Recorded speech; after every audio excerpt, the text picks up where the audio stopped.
What up? What up? What up, sis? What's going on? Yo, yo, yo, Jakes. Was you in the room? I didn't even see you in there.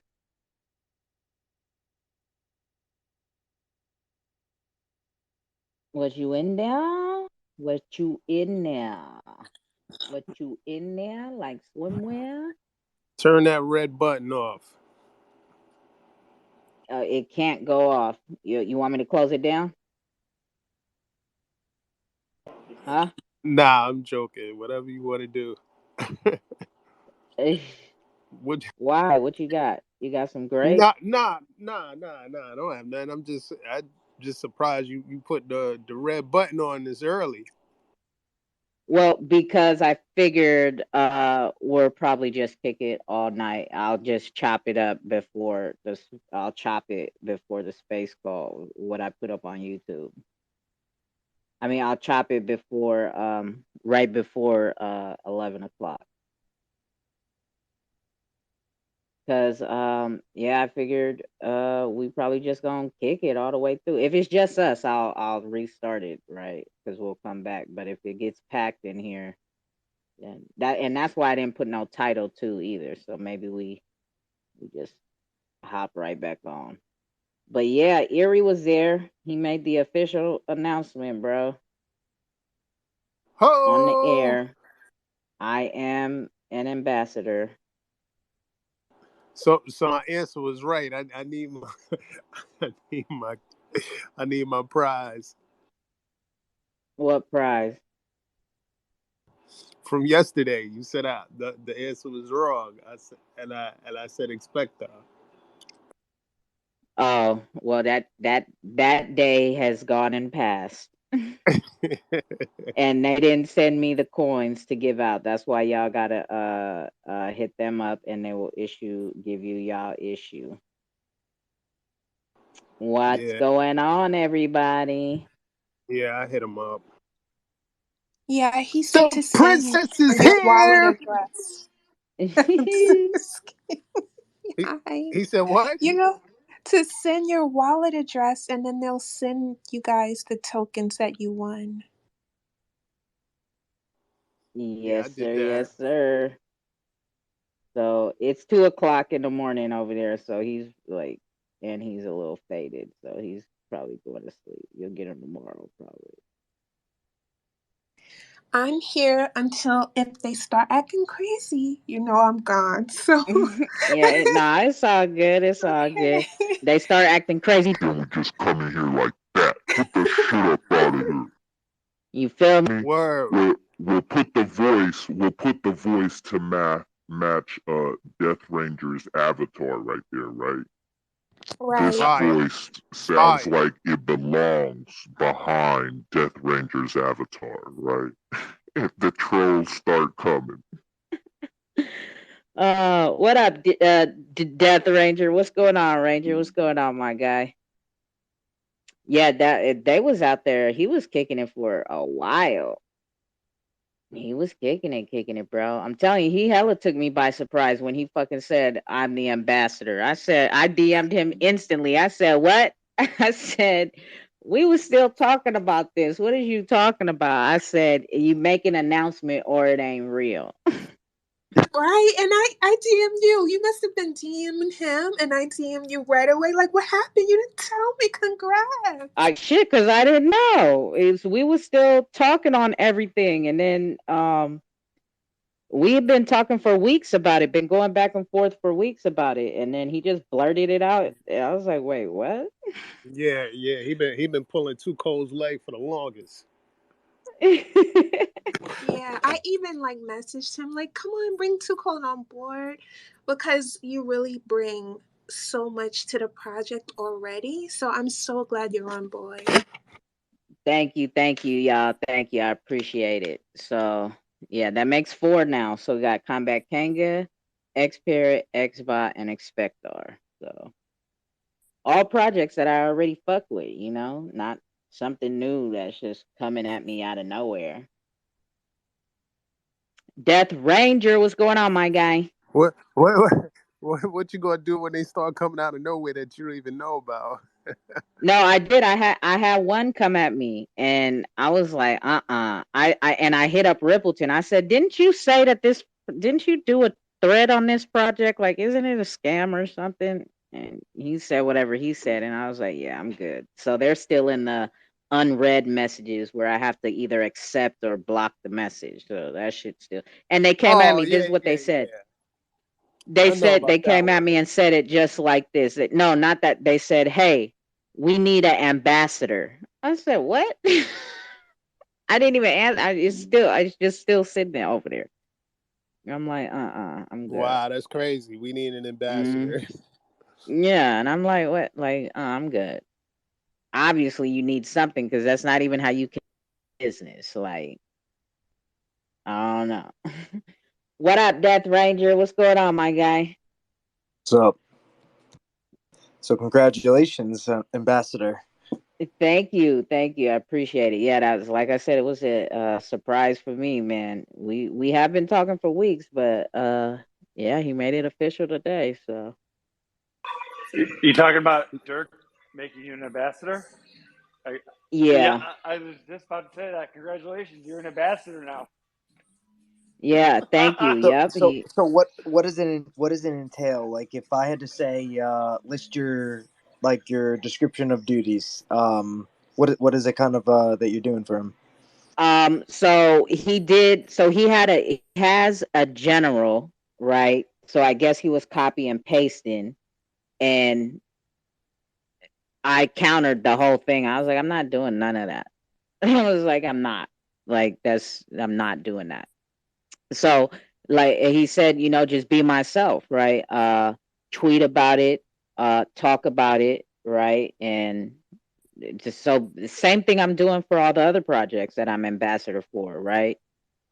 These that's my condition, right? Is I'm not trying to shill your project. I'm not turning my page into a marketing page just for your project because I'm ambassador, right? I don't do that. I said I host, and I told all of them this, right? I host so many space calls, even not scheduled space calls, that in general conversations, I will bring it up. Important news about the project that I feel is important, that the community know about. I'll post, you know, for the most part when I can. So that's what I have been doing for the past week. Is every call I've been putting up, I've been trying to put up, the three projects that I am ambassador for, put them on top of the jumbotron so that they're in the very beginning, right? And then put if it's the cookout, then I put those behind it so that when people go look at the top of the jumbotron, the cookout guests are first what they see, and they have to keep sliding all the way to the right to see it, right? So just, I mean, it's pretty much they all are gonna let me be myself and let me just talk about the projects the way I do. Like I'm not gonna overshill it, right? And tweet 20 fucking tweets about one project all day long. Like I'm not doing that. That's right. And Let then you I cook. yeah, and then I said there may be days that I don't even tweet about your fucking project, right? It's like straight up. Like You need to put so up a you need to put up a PSA for new projects that want you to be an ambassador. Like they have to wine and dine you. But that's the thing though, right? I don't even go out looking for this shit, right? They No, they've I know been you don't go they, out looking yeah, for it, they've but been I'm just dropping in saying. my fucking DMs. Yeah, put up a PSA. Like, listen, you can't just slide in my DM talking about what you need from me. Like, you gotta wine me and I, dine me first. I, Yeah. I gotta say, but too cold. I mean, you speak your mind. I think you do what you do is great. I mean, you don't hold back, and like you say, you don't shill projects. And I think you and Dirk of Expector have somewhat of the same approach. I mean, you guys are black and white. You say it how it is, and I think that's one of the main reasons why he wants you to do what you do, and he doesn't care how you do it. He just wants everyone to know it and get the information out there. And whether or not you like it or not, this is how it is, and this is how it's going to be. Yeah, exactly, right. And that's just as long as I can be me, and it's already projects that I already like my first bag isn't from it's not from them paying me, right? Like these are projects that I've already been fucking with, right? Um and it's like these yeah, like it's not something that I don't know, it's not something that's out the blue and I'm like, "Oh, okay, how much money are you going to pay me? Oh, okay, let me just start talking about this project all of a sudden." And nobody's ever seen one tweet or heard me even mention this project one time out of all the projects that I've ever fucking out of all the space calls that I host, right? I That think ain't I, how th- it goes. I think one of the funniest conversations you and Dirk ever had is you were hosting the Kangas call, and Dirk didn't know that you can mint individually, and Dirk was just mass minting like 20 at a time or something like that, or 10 at a Yeah. time. And like you Yeah. finally told him, you go, you're missing all the fun of you can mint these all individually. You go, why do you do it this way? And once you told him that, he goes, oh my God, you just totally changed my world. And he started minting them individually. But he was having the time of his life. Yeah, And and he he was was just like, sitting there having fun, listening to the sound effects and shit. and all he was doing, he just jumped into your call just to listen to you, and you were speaking your mind and speaking how you felt, and he loved it, and he just got more involved with it. And I just, you know what, I think that that shows the type of person you are and what you can bring to just not only this your community, but the XRPL community, and plus the Xrpl community on top of it. Yeah, Yeah, it's and organic. yeah, and I don't. Were you in the room for the second call, Jakes, or no? Because I Today? didn't see you. Yeah, No, after it I rug. wasn't. Okay, because Solomon That's came it. in. It wasn't recorded though, but Solomon came in, and about 5 minutes before he left, He did. you know, yeah, he 5 minutes before Solomon left, like he really gave me my roses, right? And he was saying, what you're doing, Too Cold, is very valuable, right, to the community. And he was like, it may not seem like it now. He was like, but what you're doing is gonna start blowing up, right? Especially when the masses come. Like what you're doing is very, very valuable and important to the XRPL. So Oh, dude, I'm so mad I missed that. I mean, obviously, I'm part of Solomon's Patreon. I'm a huge supporter of him, and huge that I congratulations. Those are huge. yeah, thank you. To me, Right, that's to me, that's credible. yeah, And that's yeah, exactly. And that's like it was very humbling to hear that from him, right? And the fact that he just appreciate, just like, it's my space isn't for everybody, and I know that, right? But the fact that he appreciates what it is I do and how I do it, and he's like, just keep doing exactly what you're doing, right? And it's like he came in at the last cookout on Sunday, and somebody came up trolling, and he came in, he was at the last cookout, and he was on the stage, and somebody came in trolling and was being rude and disrespectful. And then I switched my voice to this and I like cussed him out and kicked him off the stage and told him, this my shit. Like I was I was getting in on the troll, and in this expector call, he was like, that was fire what you did last week. Like that's the best entertainment that I've had on any space call, was when you went into that Debo voice and you got on that guy's helmet. So I'm pretty sure uh, that was one of the guys from Sologenic, by the way. oh yeah, no, it's the guy that I was going at yeah, it with this uh, week. I'm so Yeah, legit. Yeah, I saw. Oh God! And by the way, yeah. that's that listener with H bar. I forget the ghost. That is a badass picture. So I give you very Oh, very this guy props to right that here. picture. Yeah. Yeah, I love those things. I love And those. then Sorry.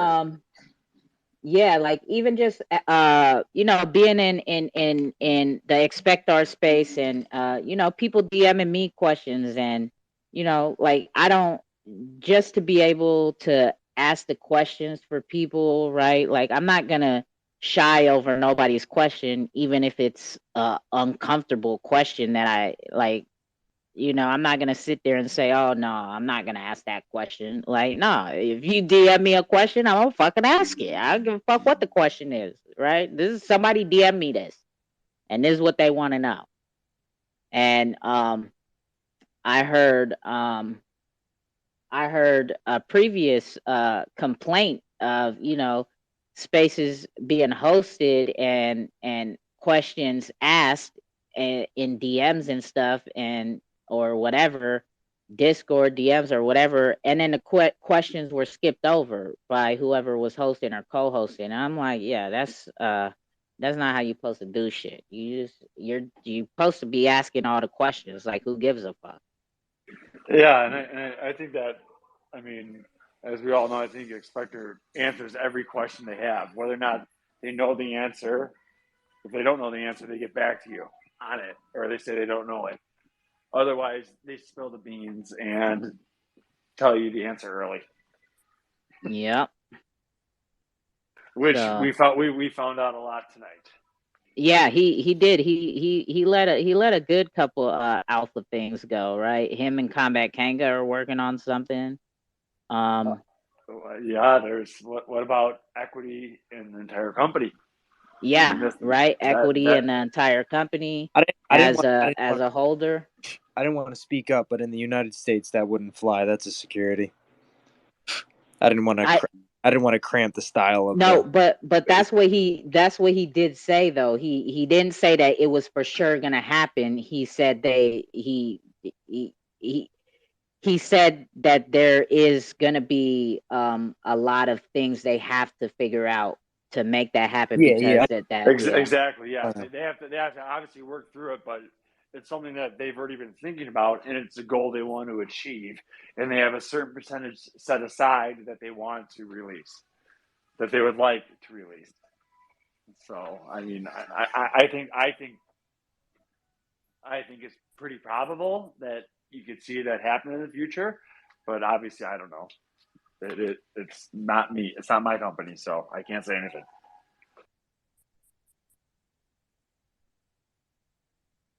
Yeah, but I mean that just goes to show how much value they're not just trying to build just for themselves, right? That Expectar is really trying to bring a lot for their investors, right? They want to make it worth investing into.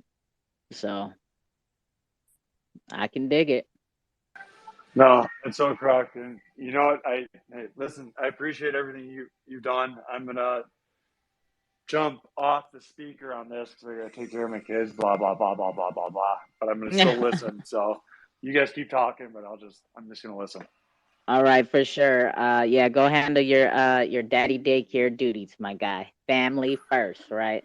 Yeah, as I call it, it's parenting. Parenting, right? Your broke best friends.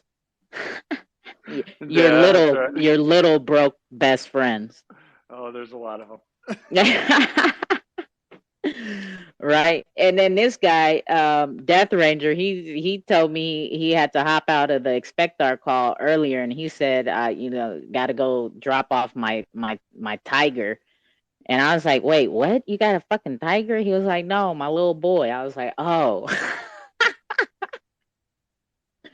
I t- I was like, oh damn, Death Ranger, you moving like that? You balling like that? You got yourself a tiger, my guy? I would never. Uh I would never entrap a tiger.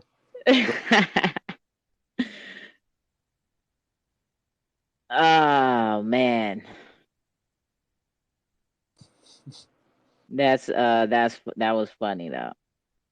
Yeah, like my reference. I guess it's a New York thing, maybe. Your kids, is that, do they a lot of New Yorkers call their kids tigers? My little tiger. I don't know, but he acts like a tiger, so. Yeah, I wouldn't be surprised. My ex's well, no, he wasn't so much a tiger, but he was I used to call him my little broke best friend. Be like, damn, you always want something. We can't leave the house and go anywhere without you wanting something.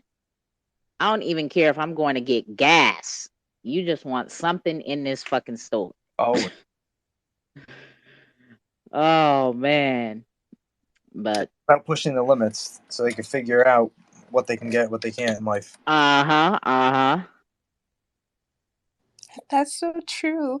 They're either called like Little Tiger or Buddy. I hear a lot of people call their sons Buddy as well. Yeah, right. I used to call him my little guy. That too. Yes, yes, yes. I'm trying to send this tweet out. There we go. There we go. I made the official tweet. Oh, There it is there. Oh, I gotta change the shit in my bio too. What I'm gonna do when I had no room in my bio? yeah, I was about to say, let's get that paragraph going. Fuck. Um, I gotta cut some of this out, some of this FKM stuff out. That's what I'm gonna have to do. Yeah, congratulations, Too Cold. That's fucking dope. Thank you, my guy. Thank you. I appreciate it very much. Appreciate it. All it's it's um it's very humbling. And just think, we were just talking the other day about leaving the whole blockchain.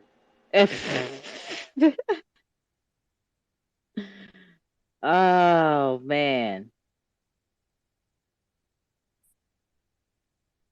Uh-oh, what happened here?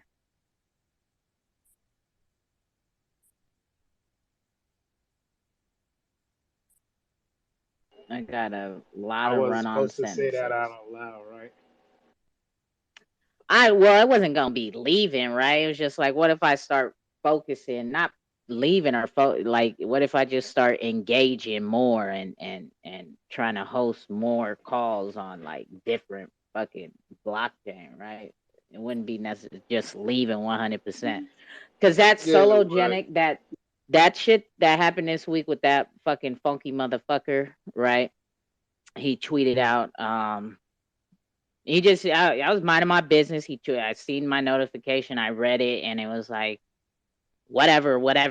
It's too cold, aka two genders, and you make sure you tell who did you what who the fuck was he fucking saying? You tell on XRP that sologenic is the fucking best motherfucker, and whoa. And I'm like, what? Like what? And so that's when I made that thread. And because I want to know, is there a code of conduct for Ripple recipient grantees, right? Because for their community to continuously attack my sexuality, it was kicked off because of one of the employees of Sologenic doing disrespectful shit about my sexuality that has absolutely nothing to do with crypto, right? So it's like, thanks, because your leadership is encouraging this, and this is why this keeps happening. I mean, it happened before Sologenic, right? But when it keeps happening with these specific people, they hashtag solo nation, solo. So that lets me know that you're coming because of whatever has happened with Solo, and you seen them be disrespectful to me and my sexuality, and you feel that that is acceptable behavior because your fucking leader has made that first engagement, and you think that that's okay. Like, get the fuck out of here, fucking And that's only weirdo. because he has nothing else to say. Yeah, And I so asked, that's guys, like yeah, two of them so started that's coming at me. so that's like that in their minds that's an insult, but like it's just stupid. Yeah, but I mean, it's frustrating, right? Because I have to deal with that in my real life already. And crypto and Twitter it shouldn't have to do with sexuality. It shouldn't have to do with race, and it shouldn't have to do with gender, right? But it is part of the world and the world we live in. So yeah, the same shit does exist here, but people want to fucking try to act like it doesn't, right? And then like 2 days later, I started getting tweets from fucking somebody else in the thread saying, why don't you just be the bigger person and just ignore it? Like, what? Like, silence doesn't make changes in the world. Like, why do I have to be the bigger person? That Sologenic is a fucking whole ass company. So why don't they be the bigger person and answer an uncomfortable question professionally? How can you answer why are you scamming the XRP community? But that wasn't even, I didn't even ask that. I And, was and asking that's when about it all XLS started. 20. I didn't ask them about scamming. I asked them about XLS 20. Oh, maybe it was more rhetorical, my statement, I guess. Yeah, no, I hear you though, but it's like, yeah, that's what I'm saying. Like, and these fucking dumb fucktards, right? Go ahead, keep.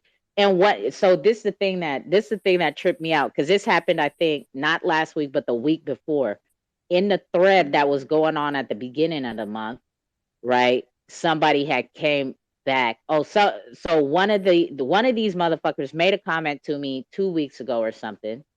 Again, directing, came out of nowhere, and it was a solo fucking person, right? And they were saying whatever, praising Solo. And then I seen Bex comment to something, and it was this same fucking cat. And guess what this dumb motherfucker was asking? He tagged Solo, and he said, but he's a proud supporter and fucking whatever of Solo, right? And he fucking tweeted out a tweet that said, "Hey Solo, when Corium?" And Bex commented, "Why don't you ask one of those questions? Why don't you ask that question in a fucking AMA or a space call?" Like, that, this is what I'm saying. This is how stupid your community is. The community is defending this shit, this project, and then you have a real fucking question that you want answered, and you're mad at the people who are bringing about the topic of being able to ask real questions to projects. But now in turn, you're asking a serious question that not only you, but a lot of the community wants to know.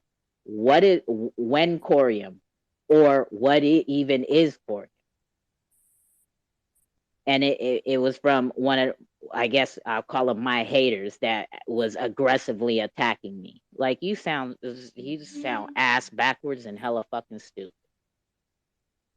If I remember correctly, were they not supposed to launch in July? I think when they first announced it. I have no idea. Was who not supposed to launch? Corium, isn't it? That's supposed to be launched already. I don't know. I'm blocked from their pages, and I have some fucking. As much as I should sell the shit, right? I still have some stupid ass solo coins and some fucking Corium tokens, and I'm blocked from both fucking pages. So I don't know. I don't know nothing that's fucking going on. Like, don't get me fucked up. I do stand on principles and shit, right? And I would sell them all, but I don't even have such a heavy bag that it would, like, it just like, it's, I only invested just a little tiny bit, and it's like, all right, let me just see what this does, if it ever does something. So if it goes to zero, I'm all right with that. And as disrespectful as they are and shit, but I'm just like, it's possible that this shit could do something, right? So whatever. But yeah, I don't know. I don't know shit about fucking Corium. What is Corium? Do you know what Corium is, It, Ranger? it's a blockchain that's going to be better than the XRP ledger. Sorry, I was just quoting the guy that was just speaking about the Corium that never even. Do they even have a white paper? I have no idea. I have no fucking clue. That No, they had reminds like me a of give. that. I'm Oh, sorry. sorry. Go ahead. Go ahead. Go ahead, Oh, Erie. oh, sorry. They had like a giveaway stating if you discovered what it was about that you would win. And I posted it months ahead of time. And then they announced it and they just totally ignored the giveaway winners. Like nothing existed and they never spoke on any information regarding it. It was like top secret. But I never saw a white paper. I never saw anything. I just unfollowed. I I'm, was like upset that I didn't win my prize. no, I'm sure there was Mm-mm-mm. supposed to be a white paper at least a couple of months ago. I mean, Correct. that's the Yeah, easiest part. that's crazy. I mean, shit. How about there isn't solo? How long have? Because I think Wolf of God, Wolf, yeah, Wolf, that be in here from our Russian guy. He asked before. He said, "I've been waiting 2 years for," or he said he's been waiting a while for his. Well, not his, but he's been waiting a while for the Sologenic debit card or whatever, or their card, whatever card they're pushing out. And I said, yeah, that would be a good question to ask, but you know, not a question it seems they're willing to talk about. That's like that XUM saying that they're better than XRP and they're built on XRP. I can't even. I. It just. Yeah. I don't even want to. How do you comment? They're like XRP is greedy. Is greedy money. I'm like, wait, but Oh, you're on the XRP ledger? oh, What that do you? yeah, I was looking Rippleton. Boy, yeah, me and You know Rippleton, what they're gonna do? They're gonna cash we out and they're gonna cash out into XRP. right. Why did you build your project here?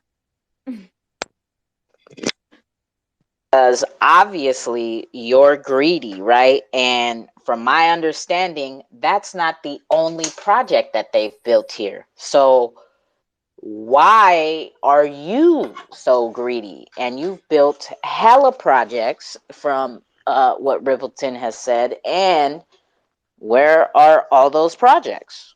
Right? So, Because this is the entire NFT space is a few billionaires who have hired marketing teams that go around and manipulate projects over and over and over again and sell and dump and sell and dump. It's been going on for the last, I don't know, 7 years or so. But like it's really popular in the last 3 years. mm-mm-mm. Yeah, that's just crazy. Like I didn't get so shit, Joe. Is this it? I didn't get so involved in crypto, right, until shit, what I do with my lighter? Until this year, right? Not this year, last year. My initial investment is XRP in 2017. But that was just off of my common sense after reading the Ripple website and digging around and Googling and, just keywords, right? Basically, the keywords that triggered for me is large banks and institutions, right? And I'm like, oh, banks gonna be here. This is where I need to put my money. Wherever the banks put money, the banks is used all across the world, right? So this is gonna be successful to me. So that was my basic knowledge when I first got in. And then I still, this last year when I found the ledger is when I've really started learning about crypto, the technology, the capabilities, and where it's headed in the future. But um so all them pump and dumps and shit like that, like I'm glad I wasn't a part of that chasing that type of shit.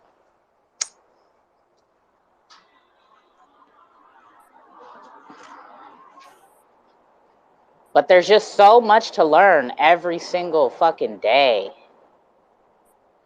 And Ranger, let's take advantage of you while you're here and we got a little room right now. Let's take advantage of you.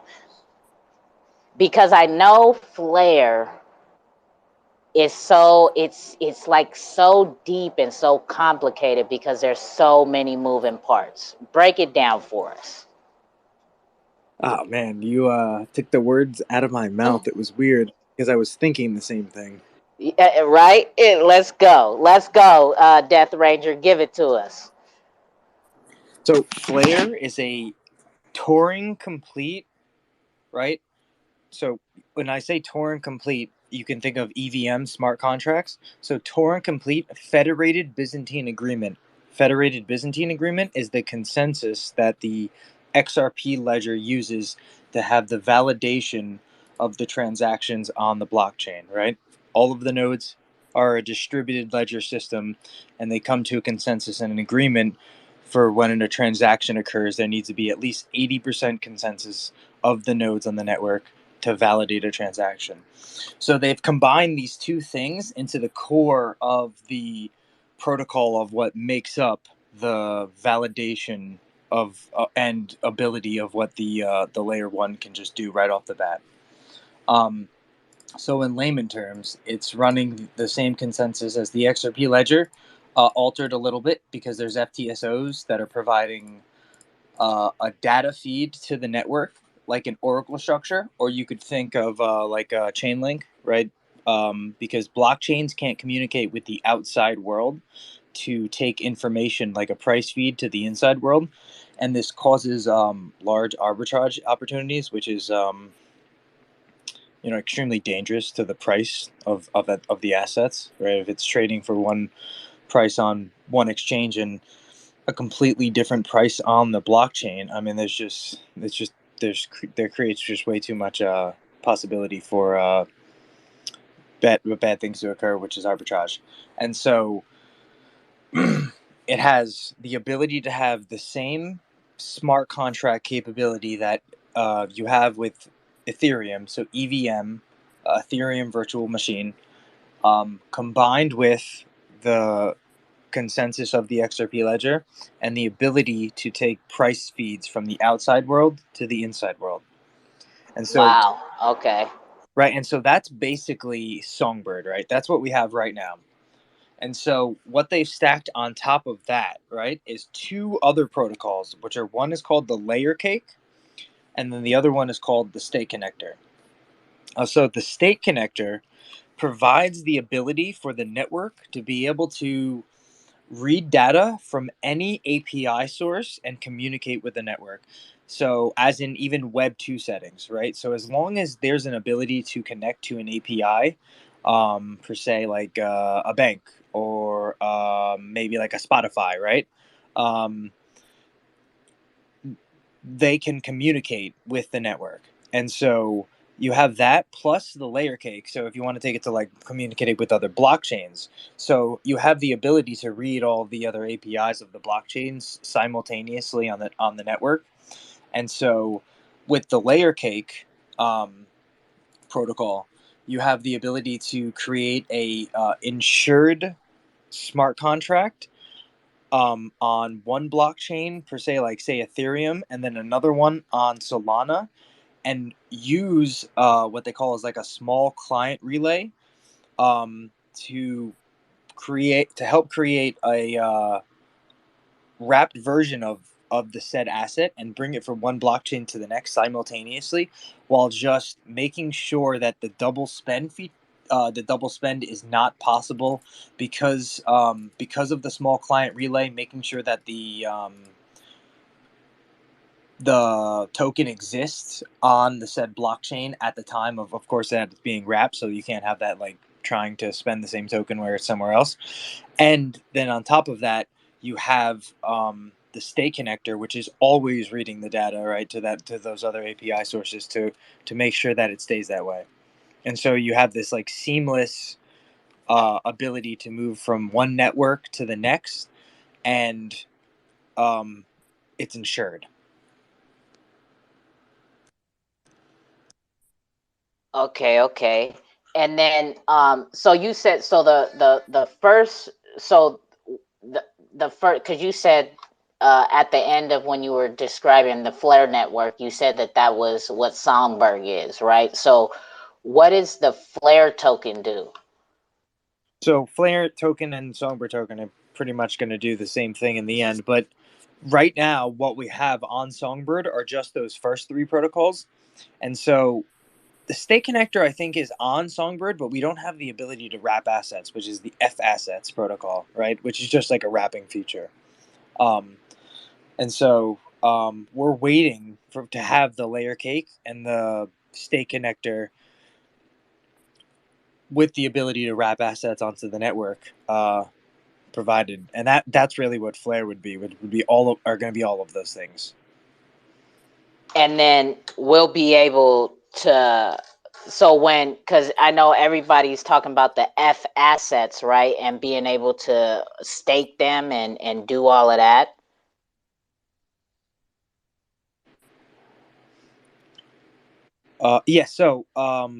The F asset protocol is going to be the protocol that helps you wrap the assets. And so the cool thing with this is, so either you can use an agent, or I think they're calling them what was the term? Hold on. Um, I always forget it because it's just like another, it's just like a fancier term for like the same thing, because like an agent or a provider, right? So you could either give your asset to somebody else who will then you could pay like a small fee, right? And then you have your wrapped version of the asset on the network. Or you, if you have the collateral and you would like to act as an agent, you could build your own DApp and act as an agent and provide collateral for other people to wrap their assets and bring it onto the network. And you could get paid in the small fee itself if you would like to. And so everybody can do this. The one downside to that is if there's not a sufficient amount of collateral to be provided, then people can't wrap assets and bring it onto the network. But what also helps with this is the price of Flare going up. Right? So if the price of the asset goes up more, it's easier to have it collateralized, have other assets collateralized. I should say. But is Flare still majority IOU tokens? Oh yeah, Flare's only IOU tokens right now for sale. Yeah. Up until it's probably going to be September 16th or something like that. It was 8 weeks at minimum from the 11th of July. So the network Okay, the network is technically up right now, but there's no token distribution. so that happened. The network did so it did go live July 4th. July 11th, I think, or something. Uh, okay, so it was supposed to go July 4th and then got pushed back. Yeah. Also, July Okay. 4th, they started the token distribution audit. July 11th was the actual scheduled. Sorry, yeah, July 11th was yeah, July 11th was the day. Sorry, and they did it the 13th. That was my. So that's really just basically having one node, right? Just Flare running the node. And so over the course of the next 8 weeks, the network is going to decentralize just like Songbird is. And so all of the nodes will be running as the FTSOs are right now. And then they will do the token distribution. As long as Flare team has less than 33%. So you could say the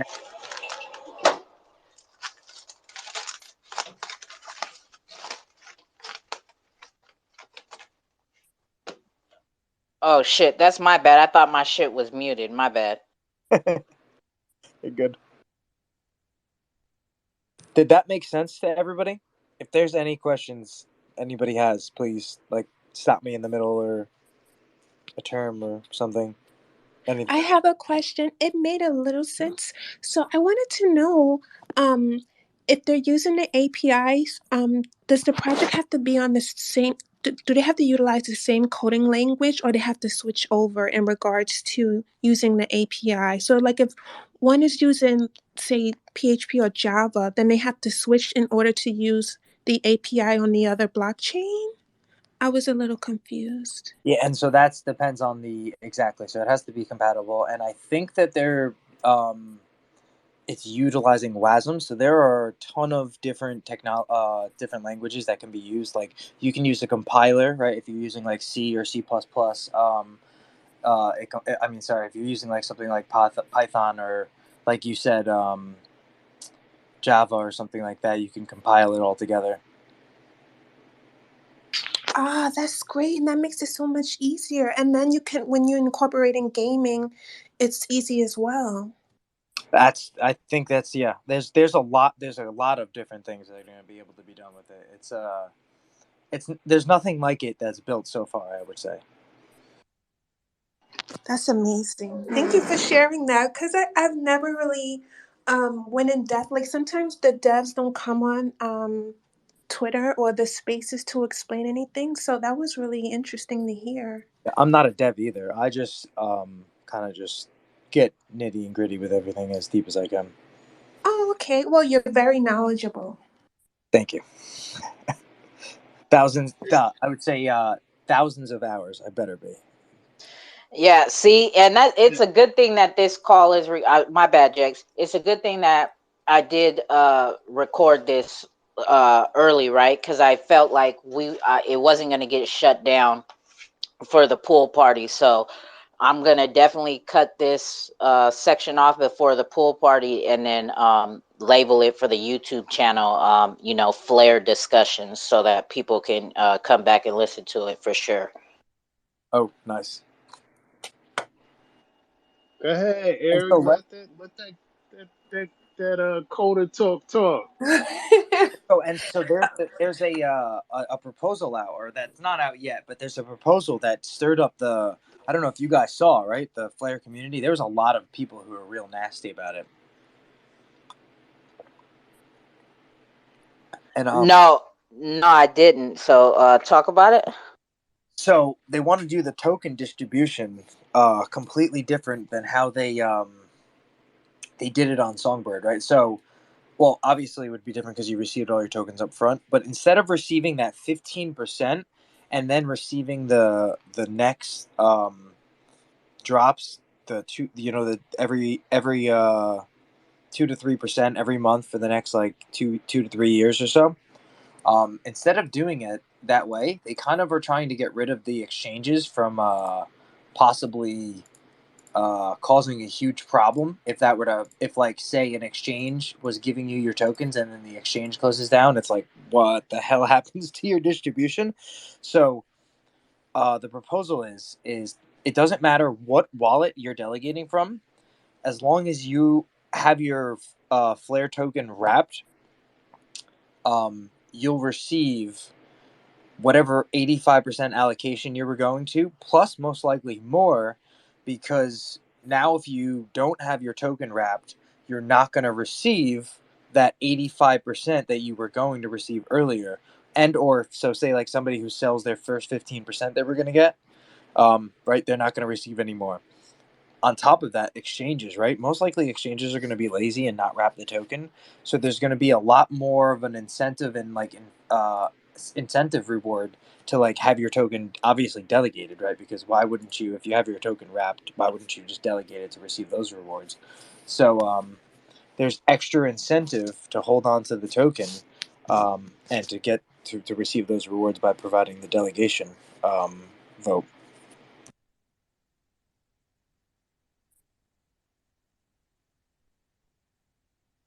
Because with every single token is a vote, right? And so this is where the FTSO system comes into with the consensus model of like how it's a decentralized consensus. So each of the FTSOs gets a vote whenever there's a proposal or an amendment to be made on the network, right? A code change. And so how these FTSOs would vote is they would vote based on, or they would have vote power based on the amount of people who are delegating to them, right? And so you can't exceed more than 10% of the vote power on the network. So even if you have like in a substantial amount of votes, you can't ever succeed that amount of power at least. But um, every one of our votes, in a sense, I mean, every one of our tokens, in a sense, is like a vote at some point because we're going to delegate to whoever we want to make whatever decision we want on the network, right? Because it would be silly to delegate to them if they're making a decision you don't want. And so it creates this dynamic, decentralized model also.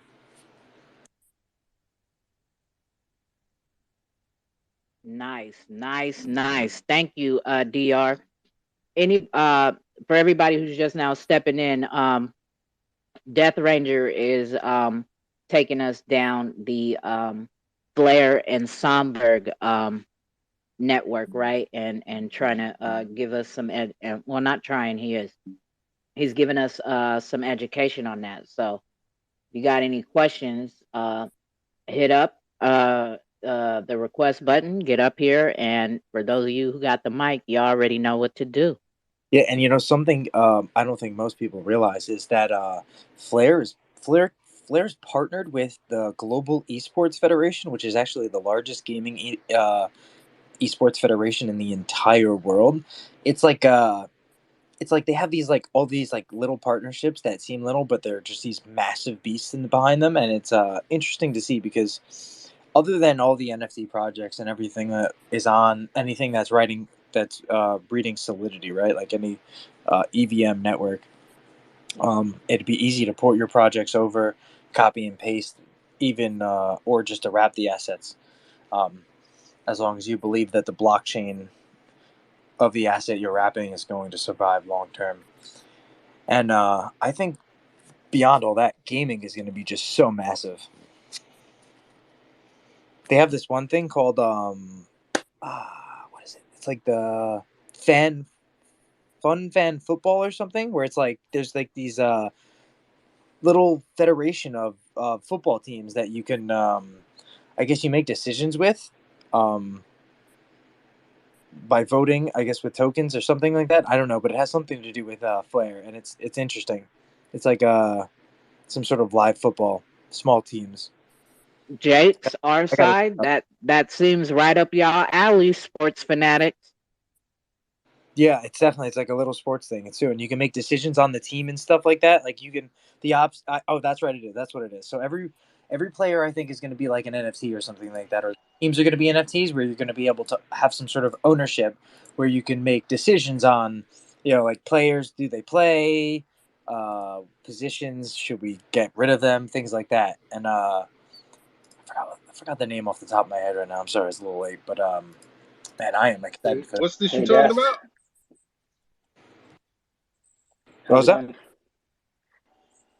No, I was saying, Oh. what is this you talking about?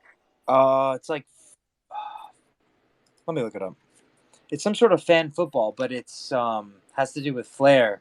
It's still really small, and they haven't started anything yet. Let's see if I can find it. Oh, they haven't started yet. Oh, okay. No, it's but the whole thing is all set up, like the teams and stadium, everything they're doing is everything set up. I wonder if I saved it.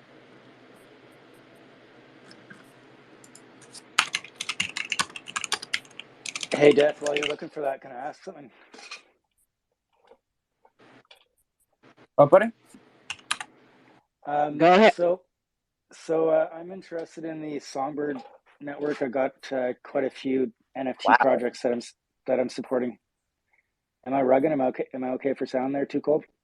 No, you're No, good. Found a yeah, Yahoo Okay, because article. DR or somebody is kind of rugging there on me. I'm not sure if it's me or not, but yeah. yeah. So it's probably you then, because it's like you kind of sound like you're underwater a little bit, so you might have to leave and come back. There's a Yahoo article that says fan-controlled football teams up with the Flare network to develop a blockchain-based DAO.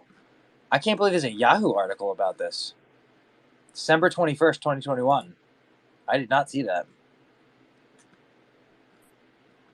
There you go, Jake's in our side. Type in Google. You type in a Flare fan football, it pops right up.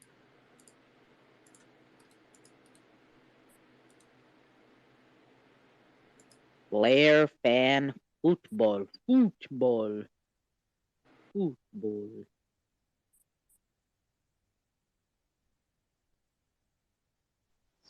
Congratulations again, Too Cold, on Thank the you, thank you. ambassador. Also, that would make you the official ambassador for the XRPL.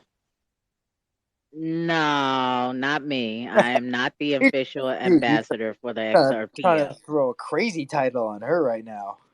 Yeah, too cool. That's what I'm talking about. That's why I came in here real fast, just to give you a little heads up of congratulations. I just heard it on the Discord. It's like, wait, what? Too cold ambassador? Get the fuck out of here. So just want to give you a pat in the back before I started heading out riding my bike. Nobody wants to be the ambassador of the Xrpl. That sounds like a nightmare. Well, somebody is. I'll tell you who it is in a second. But yes, thank you, Hawaiian. Yeah, he after you left, he was talking, and then Neo Combat Kanga came in, and they were in the middle of a discussion, and then he just blurted it out, and I was like, "Wait, what?" Like, no, we were still talking. We've been talking about this for weeks, and we didn't finalize nothing. And then he just blurted it out. I DM'd him as soon as he said it. I was like, "Wait, huh?" And he just tried to say it like casually and just keep going. I'm like, "Wait, nah, what? Run that back." Hey But guys, how's it going? I'm back. Is that any better sound? Oh, much better. Yeah, way better. All right. Hey Death, yeah, I'm super stoked on the Flare stuff. I haven't really been keeping up with the drama of the vote there, but I kind of briefly saw something on Twitter today. Um, I'm just waiting for the ability to mint F assets and utilize my Doge that I've been mining and my Litecoin that I've been mining for the last year. And also, Cool. What's that? The Litecoin pool. You guys are something special. But for some reason, there's some special little pools just for you guys. Well, I just bought a little Dogecoin. It was called the Voss Coin Miner, and they made like a nice slick aluminum box with a special edition graphic on it, and I wanted to participate in mining just to check it out, and I bought this little special edition box. Probably overpaid for the thing, but it's just plugging away, and it's not taking up much power. And every 4 days, I hear this little ching on my phone, and it's deposited Litecoin to one wallet address and Dogecoin to another wallet address. So if I could actually put that to work on the Flare network, doing something there with DeFi, and then stuff with the XRP on Flare.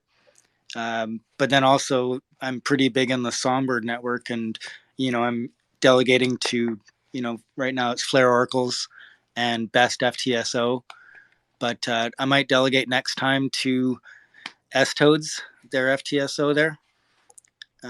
Just I think they were moving up the rankings there in the ratings. So yeah, I don't know. Really stoked for Songbird and Flare. See how it all works out together with the different governance and stuff like that. Should be cool. Yeah, and so everybody's going to have a vote in that proposal. So that proposal is not going to be voted on until 75% of the first distribution of the 15% has been off of the exchanges. So people will have a say, and so I just find it mad if people don't vote, obviously, for the proposal. But you never know. It could just. Well, I wasn't lucky enough. I wasn't in before you guys, where you guys are getting a Flare drops, even though some exchanges are holding it and all that stuff. But I did have Flare at one time, and I sold it for XRP at one time. But I might get back into Flare. I'm not sure how to play that. See if it's going to go lower. Maybe I'll buy some, or maybe I can just utilize my Songbird and have that as my Flare. Right? There should be some kind of swap in between the two. Isn't there going to be Flare and Songbird directly? Like, yeah, between the two networks, I'm sure there'll be an easy way to wrap between them. Yeah, you have to pay a little fee, but yeah. Yeah, well, if there's projects I like that are different chains, hopefully there'll be some. Maybe it'll bring some Ethereum users over to NFT projects over on Songbird. Who knows? I think my eyes are on Songbird. I think there's going to be some value creation on Songbird before there is on Flare. Well, that's why I kind of like it. I love the NFT projects are on there. You and I are probably in a couple of the same ones. Some really good projects on Songbird that are decent. And then, I'm still new stuff's coming out. Lots of stuff's happening. And then the move to XLS 20D. Hopefully that goes by. Yeah, maybe next year. I don't know.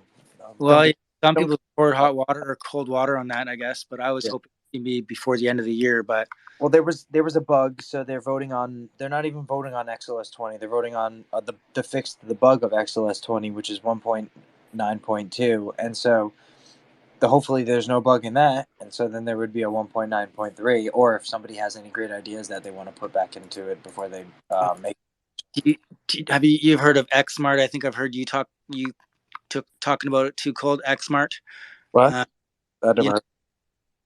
That was that a UI. Well, Xmart, they're going to have their, I guess, the marketplace for XLS 20D, and it's going to be a marketplace on the XRP ledger. So, yeah, I'll see how that one goes. When that one opens up, I've got a mint that I get to do whenever that happens. The Johnny Lawrence XRPC NFT. Oh yeah, I got that Johnny Lawrence one also. I'm waiting for that. That's going to be awesome. Nice. So we get a spin, right? So it's going to be randomized, and then we get to check out our rarity. That's going to be awesome. Yeah, I don't even know. What are we getting? That you're talking about for the for that XRP NFT, right? Yeah, the Johnny Lawrence one, the XRP logo with all the currencies exchanging up. Yeah, exactly. Yeah, because it was like I was using that as a GIF for man, it's been like 6 years, I think, or something like that. So well, I know you guys that are OGs. You guys that are OGs know that. Like, go to his site and watch that video that he posted up of his whole experience with making that GIF and posting it online. Like, if you're an OG XRP guy, like it's makes a lump in your throat, man. He's like pretty appreciative of the support the XRP community has given his work. So yeah, he's definitely one of the ones I really wanted. I'm so glad I got it. Yeah, his XRP bull was the first NFT I bought on Songbird, and then I had to buy the XRP bear so I could have the set. And I bought it just because the NFT had a moving background, and that was a new thing at the time, I think. And I liked the artwork. And then that's the one where I got a airdrop or like a snapshot so I could get a print of it, and I got the print of both those. So it's pretty sweet. But he's gonna have his work on Xmart and maybe another place, I think he said. Yeah, and that's I think the future of NFTs is physical digital, right? Like you have it online, have an NFT version of it, and you have it in real life. Yeah, I've got a certificate of ownership with it, yep. And he's also got a series coming out called Block Mirror, and I guess holders of his NFTs are going to have a vote in the characters that are put into the animation, and so check that out. That might be something you're going to hear about probably. Block Mirror.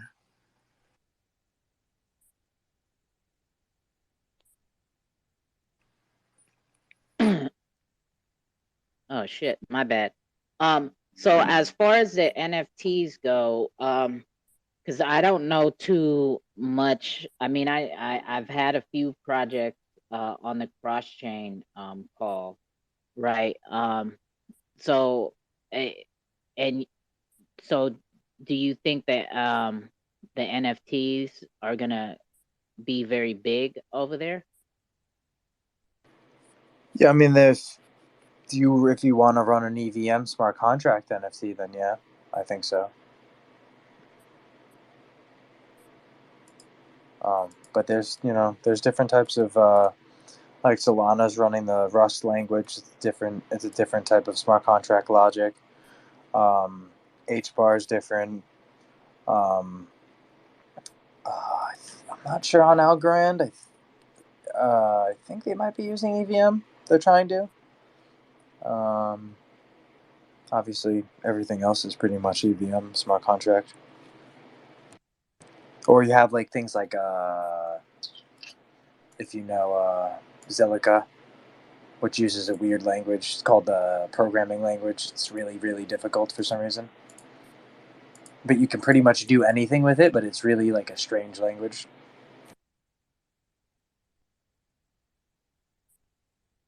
Bree, are you a developer?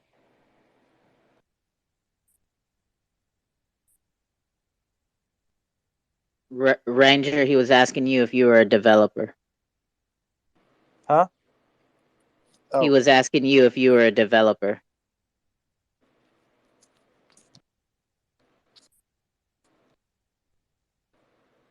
No, I was asking Bree.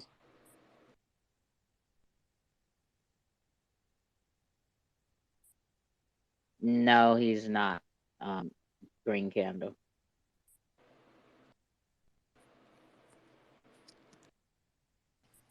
Wait, is Green Candle talking? I can't hear him. No, I'm not talking there. That wasn't me asking the question. I'm not sure who asked who is a developer. Wait, I I, asked I, if Bree was a developer. oh, you asked him if he was a developer. Oh, okay, because I'm not looking at my phone, and wait, I think you asked it so fast it sounded like him to me. Death Oh Ranger, you were asking Bree if no, Bree. Yeah, Bree. yeah, I got it. I got it. Oh no, that's Erie. That's a E. Oh shit! I'm so sorry. I was wondering. I'm looking at my phone. I'm like, is that an E or a B? I can't tell. It looks like an E to me. I'm too tired. I'm sorry, Eri. I'm sorry about that. So No wonder she didn't answer. Erie, are you there, sis? She might have stepped away for a Yeah, minute. in there too. Oh, what a fail. Sorry. So I'd love to tour around on the XRP dev site and maybe see how hard it is to kind of do something on there. What kind of tutorials and stuff they have for a complete noob when it comes to it. That'd be kind of neat. Maybe as the hooks are, if that amendment ever gets in there, to kind of understand that as it comes out would be pretty cool. Or even learn it now before it. And so, if you have you watched Matt Hamilton? No, no, I've seen him speak a few times, and I've watched a few exchanges on Twitter. I got a decent respect for the guy. I kind of watched the whole brouhaha about the automated robots and stuff that he had there. Oh, you're talking about bots. Yeah, no, yeah, that's right. Yeah, I read a lot about that kind of stuff, and yeah, Oh, there's just people making noise. I mean, the bots have existed forever. They're just more efficient on the XRP ledger. But no, and yeah, I read that. I read about that controversy, and I'm like, look at they're just they're market makers. I agree with Matt Hamilton's no, explanation. that was XR Doge, who the owners of XR Doge was dumping their token, and so to make a excuse for why the price was low, they blamed him for the bot. Yeah, I know. I guess yeah, I read all that stuff. It was interesting change. But yeah, what about Matt? He's explaining how to develop. Yeah. So anyway, so if on Twitch, he does live Twitches, and so he had a Twitch not that long ago. Well, he does them all the time, but where he did an example of how you could do a hook, and he executed a hook, and like he showed the compiler that they built and everything. It's pretty simple. It's gonna walk you through all the steps. So yeah, it's gonna be nice. But I think Yeah, still because I can follow. I've done enough stuff with computers and code and doing stuff like that to follow instructions. I can operate in a command line if I need to, but I need to follow concise instructions because you want one missed thing can totally hose the system and stuff. So Well, yeah, of course, yeah. Developing, I know. That's why I don't do it.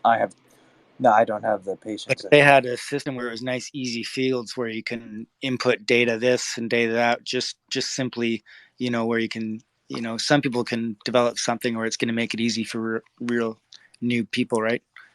And most people still are noobs when it comes to probably making projects and doing that kind of thing. So the more beginner friendly developer tools and stuff like that they put out there, and those kind of things are getting better and better every day as well. So these, like Unity and all these different things, they're allowing the average person access to some really crazy technology that they probably wouldn't have access to on their own.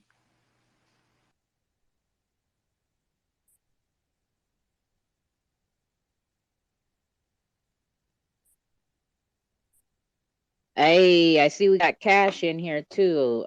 What's going on, Cash? Cash is pretty knowledgeable. I do believe he's pretty knowledgeable on Flair and Songbird too. And I know that you guys be having these type of discussions in Karma's room, Ranger and Cash. So if you want to get up here, Cash, just hit the request button, my guy, and we will bring you up. Death Ranger is giving us some educational lessons today because it was just a few of us, and I didn't have no title up. So since he started talking, yeah, I asked him since it was just only like 4 or 5 of us in here. I was asked him to start if he would want to help educate us on Flair and Songbird because what I do know about it is there is a lot of moving parts, and so that's where we are now. And now the space is titled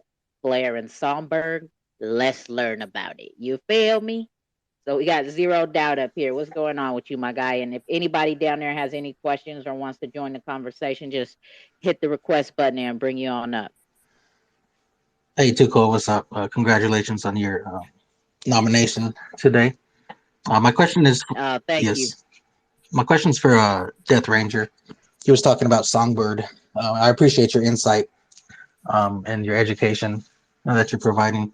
What are your thoughts on Flare Finance, right? The FLR, the DeFi app that was the first DeFi app that was built on Songbird. Um, their Canary, their stable coin, the Canary Dollar, canned. Um, it's not pegged to the dollar, and it hasn't been. Not yes, stablecoin not so stable. Yeah. Yeah, so I guess my question is it ever? Do you think it's gonna that team can rebound and fix all the issues that they had uh, within all their liquidity pools? And if you think that they can become successful? Well, yeah. Do I think they can have a shot off redemption, and do I think they'll be able to maybe come back? I do. I don't think they're that bad off. I do think there's a ton of problems that still aren't fixed, and um, there's still like a lot of questions, like what's going on because there's things that are still not fixed. But they're trying, at least in the sense that I can see. And they're the first DeFi application that's been built for us to play with on Songbird or Flare. So there's not really much like competition to be able to really compare them with. I guess you could Oracle swap right now, but still with like the lending, the way they were doing the loan platform and stuff like that, there's nothing else. But their thing is, it wasn't really working. So, I don't know.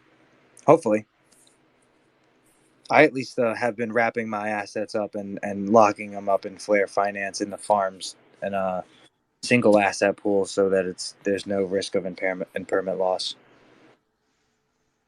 Okay, I appreciate that. Yeah, I'm doing the same. I'm still staking my XFi in their single pool. Yeah, I did that extended lockup for what was it, 180 days? Oh wow, you took the risk, huh? Well, it was just with the airdrop of my XFi, so it's not that whole lot of XFi. But you never know if it goes up in price, you want to sell it, or I'll just my brain. But I am daily compounding my SFIN, and every day or 2 days I go in there and I claim it and then I restake it. You see, I'm bad with that. I leave it. I forget about it for a while until I have to go. Well, what is the best route? I'm wondering, do I need to do it every 3 days, or is it just my addictive personality? But I thought it would just it does compounding in the sense of like if you're delegating. I mean, if you're wrapping your SFIN, it's compounding. So yeah, but yeah, exactly. So you could have a bunch of SFIN sitting in a claim that's not compounding, right? Depends on how much you have and how much you're getting.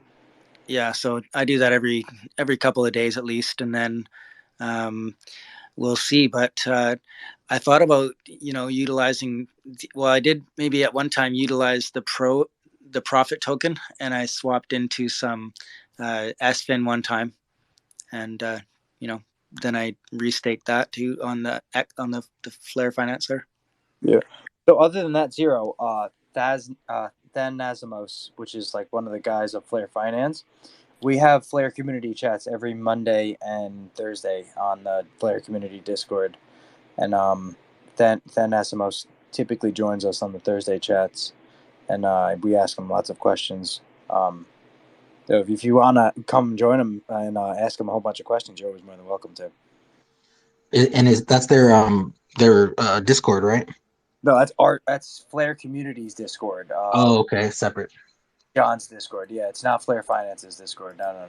Gotcha. It's a Flare Community. If you look him up on Yeah, I'm familiar with his is he still doing the weekly I think every Friday he was doing like how he was distributing his Flare Finance Friday. his rewards. Yeah, I don't think he's going to do any of that stuff on YouTube anymore because they Oh, banned okay. him. And as much as he's back on YouTube, it was like a shock. So he's not going to do anything risky like that. Oh, gotcha. Yeah. I'll check out that Flare Community Discord though. That's his Discord or the communities. His Discord, yeah. Okay, gotcha. I'm one of the moderators in it, so. Oh, interesting. Okay, yeah, I'll definitely check that out. Thank you. Mondays and Thursdays. Mondays is for if you sign up to his YouTube. This is subscribers, so members Mondays, and then Thursdays is for the whole community. They do that 5 Eastern Standard Time. I also, if you want to look up my YouTube, I record every one of the Thursdays, so I have all the videos posted. You just reminded me, I need to upload this week's video. Cool. Yeah, I'll definitely check you guys out. Thank you.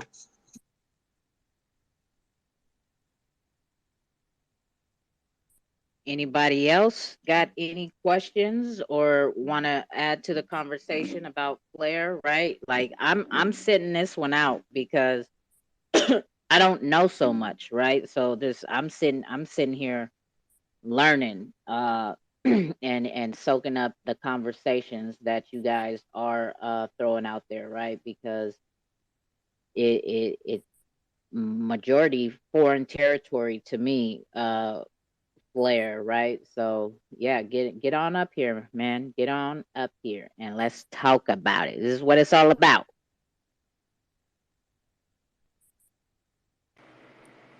So from what I said before, Tuchel, did it all stick with you?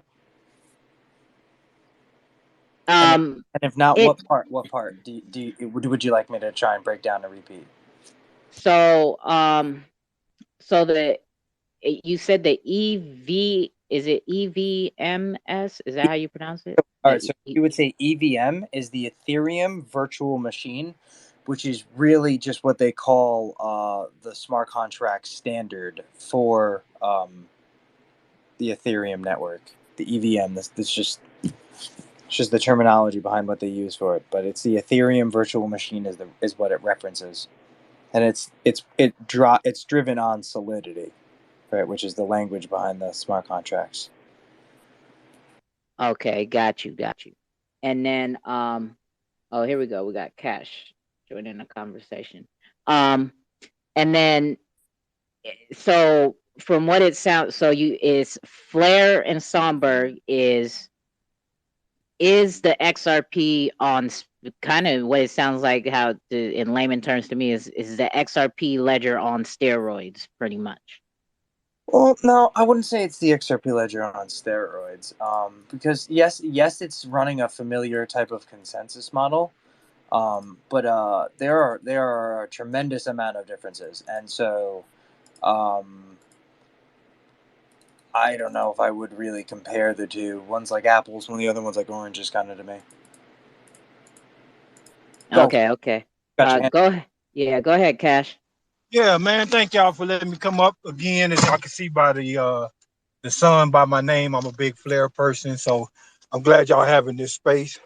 I just caught your comment about the XRP ledger on steroids in comparison to Flare, so I'm going to start off kind of commenting on that. Right, the XRP ledger, right, is for me. I always tell people the native asset is just an alternative currency, but the ledger itself is specifically kind of tailored for payments. So anytime you're thinking about XRP ledger, kind of think payments, because you can tokenize assets, other assets, right? You can fiat to fiat. It's just a payment ledger, right? When you're thinking about Flare, think about builders, right? The Flare network is predominantly built for people who are going to be building applications and or we call them dApps in this space, right? And stuff like that, building on top of the layer, on top of the ledger. But it's doing it in a very unique way that has never existed in this space. And so what they're actually doing is bringing a completely new innovation to blockchain. Like our first iteration was proof of work, right? Then we started getting smart contracts, right? And those were the two major leaps, right? We got different consensus models, but those are the two major leaps.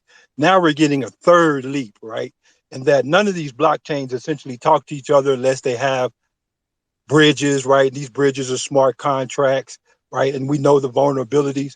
What they're really doing, in a nutshell, to kind of boil it down, is creating this one platform where all crypto can exist in one place. So just wrap your head around that, right? And you can see how different the crypto world can potentially be if Flare is successful at rolling this technology out and it working the way that they intended to work. So it's a big, big, big, big deal, right? Now, I want to say something else, and I won't take up too much time, but decentralization is very important, as we all know, if you're talking about anything crypto, right? So it's kind of the holy grail of crypto. Well, if you think about it, what Flare has done with their platform and their model is they understood that they had to have this distributed nature to their consensus, right? Otherwise, you just have a bunch of miners, and whoever can afford the miners, right, become the centralized party compared to the people who can't afford the miners. If it's proof of stake, you still have the same dynamics, right? It's the people who have the more money, they control all the nodes, right? Or not control all the nodes, but they influence more, right? Because of their more value that they're putting into the nodes.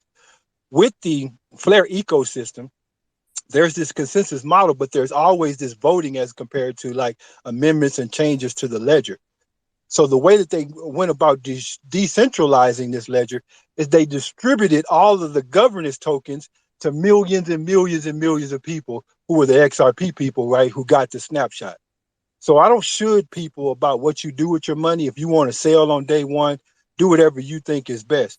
But I am trying to emphasize that holding those tokens, right, helps keep the network sufficiently distributed in a decentralized manner, right? Because if we're not responsible and you start selling off these tokens, right? And again, it's not a bad thing. At some point, we're all going to take profit or get some money off of this, right? But just keep in mind what is being done from a technical standpoint, because the tokens need to stay distributed so that if you start selling off your tokens, what happens is somebody out there that has a whole lot of money starts to increase their influence because they can buy the tokens that you sell. Never forget that. So if you don't like the dynamics of how whales took over some of these projects before you ever got in, right, and you see what their influence does to some of these other ecosystems, right, then to prevent that from ever happening, right, with the Flare network, all we have to do is ensure that these tokens stay sufficiently distributed. So my thing is, I'm going to keep a lot of my tokens to keep it distributed, and then I may buy some more. And if I decide to sell those, then nobody can tell me what the hell to do with my own money. I sell at any price that I determine I want to sell at, and everybody should be free to do the same, right? But the free tokens that I receive, I'm going to be putting the emphasis on trying to maintain as many of those, if not all of them, right? Because there needs to be an emphasis on keeping the governance of this platform. Like, think about it. There's a proposal on the table now to change the distribution, right? And we can talk about it if y'all want, but I'm gonna try to shut up first. But if that passes, then it's all on the community. Don't look to Hugo to say, oh, Hugo reneged on a promise. He told us he was going to do this, he was going to do that. If that proposal passes, the only way that it passes is through the token holders who are holding those tokens when they're distributed. So if you want to have a say so, hold on to those tokens and let's control the network that we can actually control, where a lot of times those dynamics have never actually existed in this space. As much as we love XRP, right? Most of us never participate in the governance of the XRP ledger. Like, let's be honest, right? Only a few validators and other people are taking that responsibility on. Most of us are passive and we don't participate in governance. With Flare, everybody who's holding the Flare token will be able to participate in the governance. So we're talking about millions of people potentially Hey, making it the most decentralized network that's come out. And I'm sorry, I'll yield back. Kasha, what would you suggest for someone who's not currently holding Flare or eligible or getting an airdrop?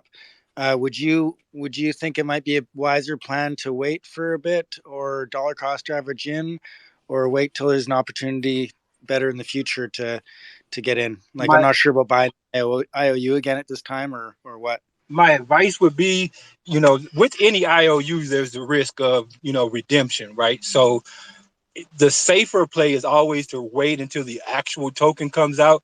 We have to just be honest, right? With every airdrop, we've seen a run up in price and then a run down in price. That dynamics is probably going to happen in this case too.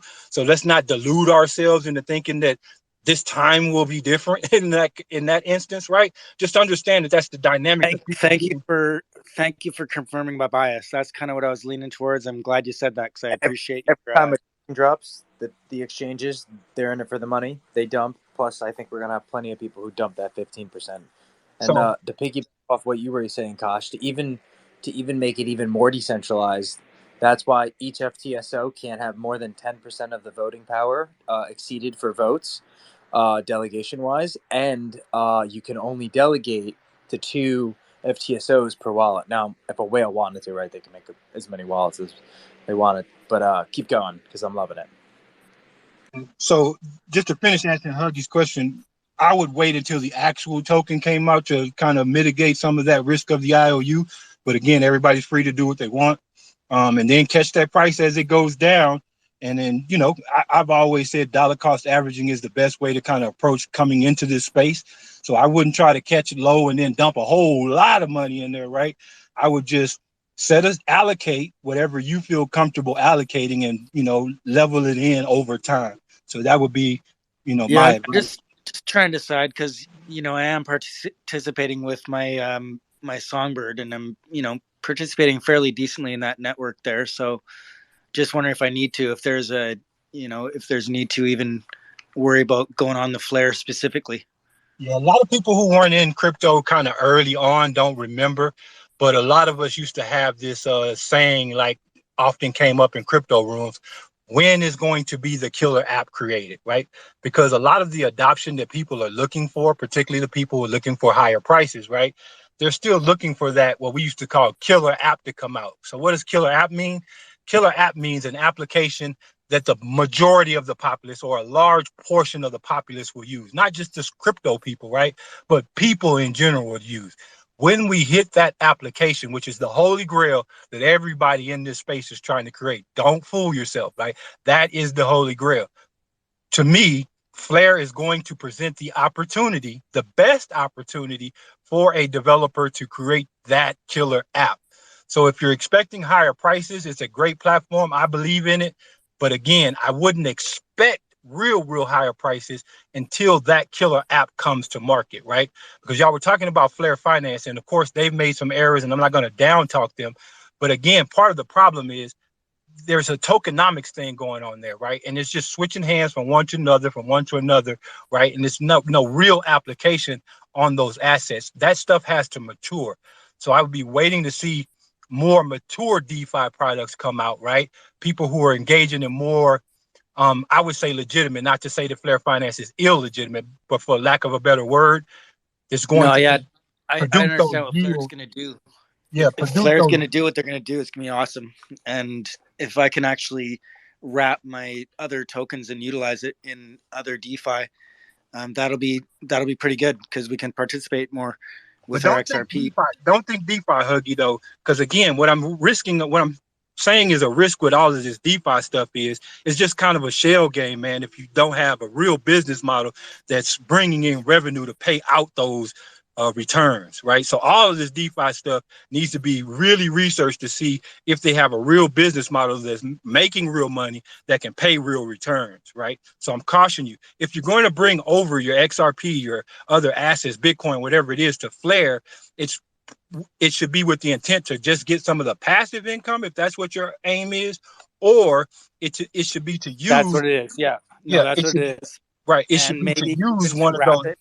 Right, No, you're right. or to use one of those applications that I'm expecting to be built. Because think about it, Bitcoin has a lot of limitations that can't be realized on the Bitcoin network, and so you got Lightning.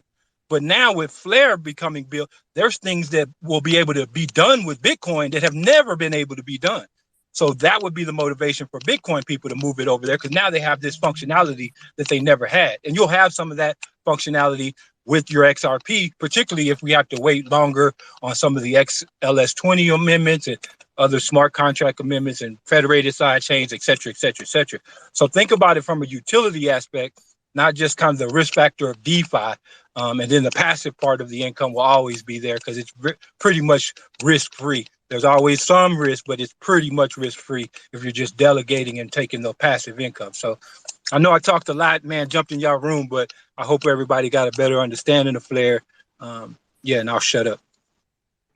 No, thank you so much, Kasha. That was very knowledgeable, and I learned a lot just now. So thank you. Yeah, Yeah, Kosh. Cash. That ain't Yeah, that ain't how we do, man. Keep talking, man. Keep spitting that game.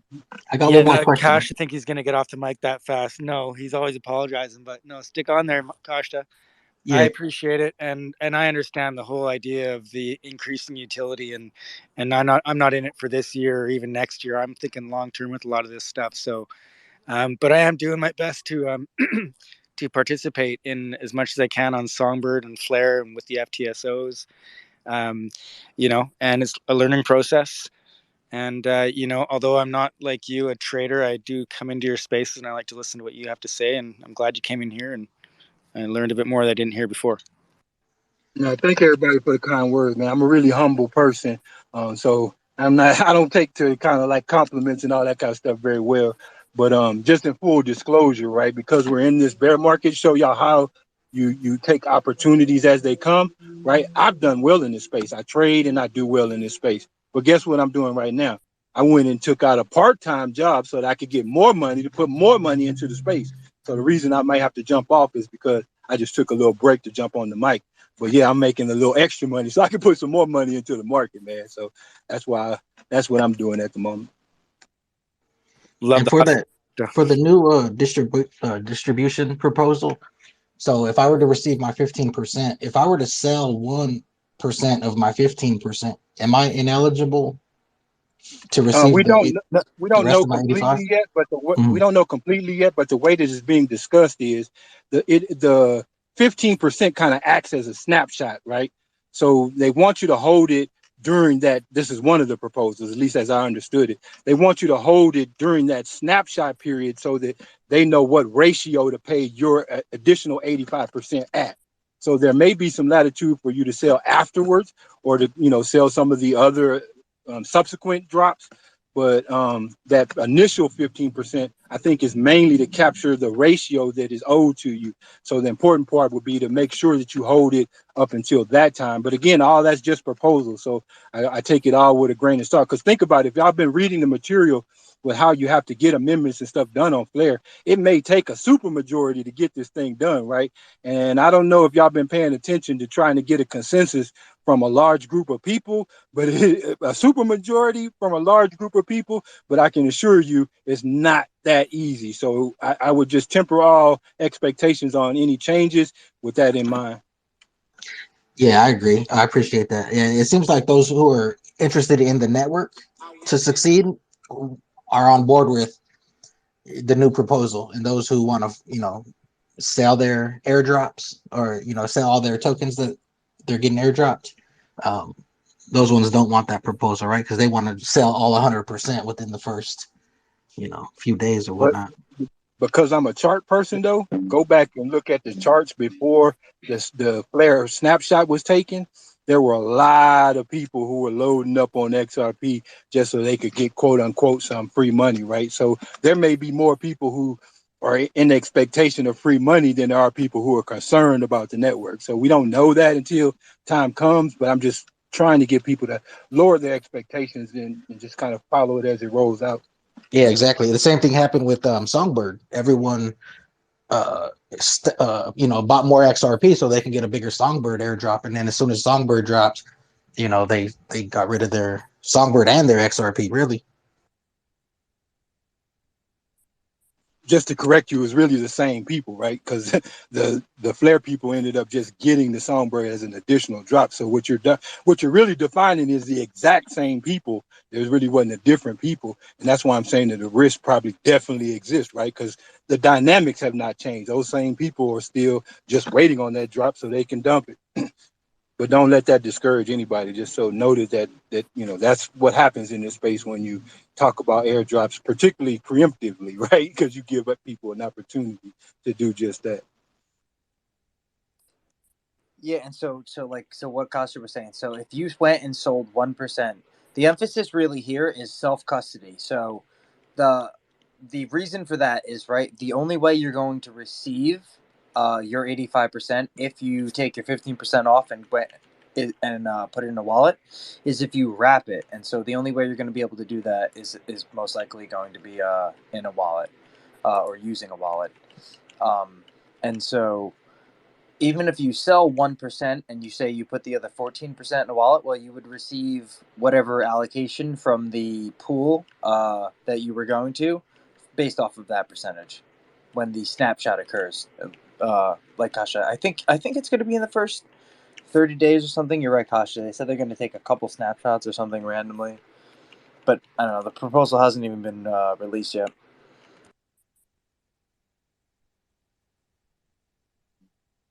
And I think the proposal is probably not going to be released until like a week before the token distribution occurs.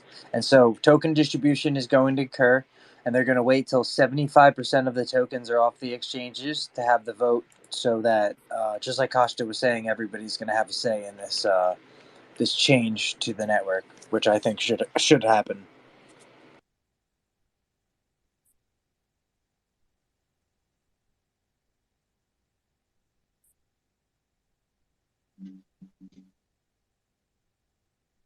Did I rug?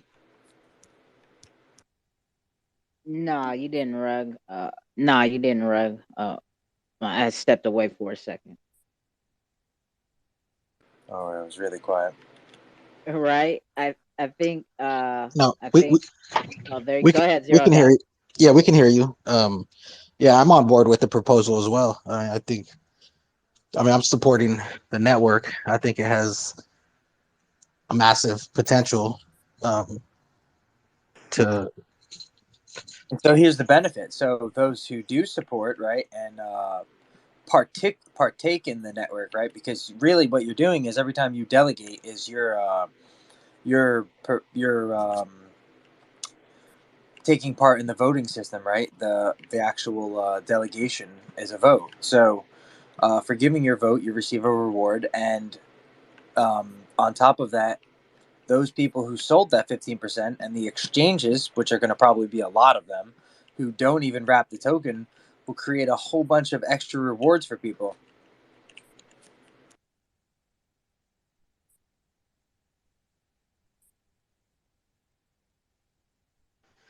I'd be curious to know if there is a proposal out there where those tokens, where people who sold their 15% or the exchanges who didn't wrap their tokens, if those lost rewards get added to Yeah, they get added to the the pool. Correct. majority of.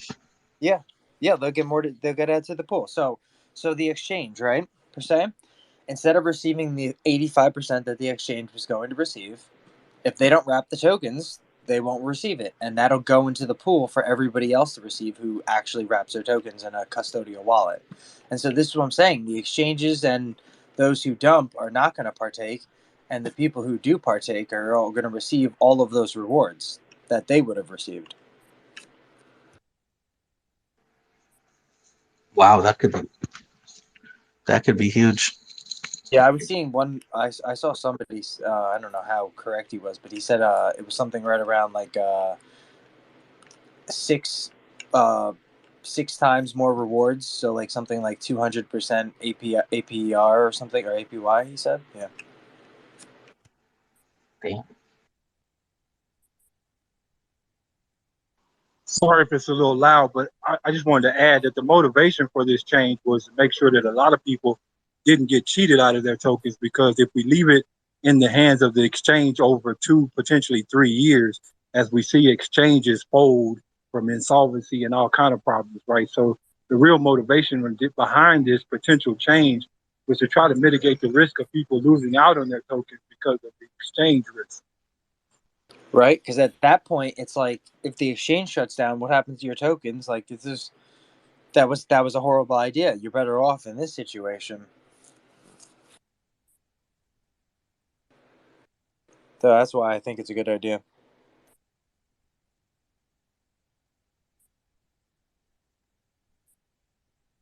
Do you think people are going to get their their flair from Celsius? I don't know. I don't have good hopes.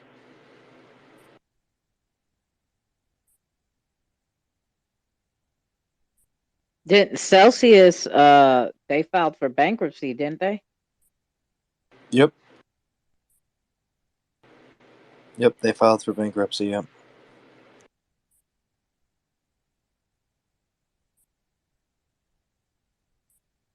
They are bankrupt. And it was Chapter 11. So, basically, they're like, we have nothing, and people are probably not going to really get any money back. It's pretty horrible. Just to imagine people are losing their life savings that are probably inside there right now.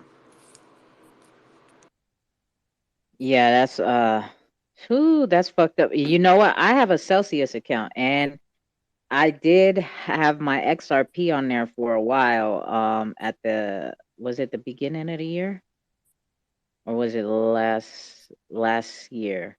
So it might have been last year, and then yeah, and then I moved it, right, and it was sitting on there for a good couple of months, and then I moved it. I moved it before I even found the XRP ledger, and I was like, yeah, this isn't getting, XRP's not getting any interest in it or nothing. So yeah, let me just get this. I'm glad. I would be so sick if I'd be pissed if I did, if my XRP was still on that exchange. Mm-mm-mm. I know. Yep, that's exactly it. Think about all the poor people who had it there. And Nexo, there's still like a lot of people who are in Nexo, and I don't think it's safe personally. I don't trust any exchange. Yeah, nah.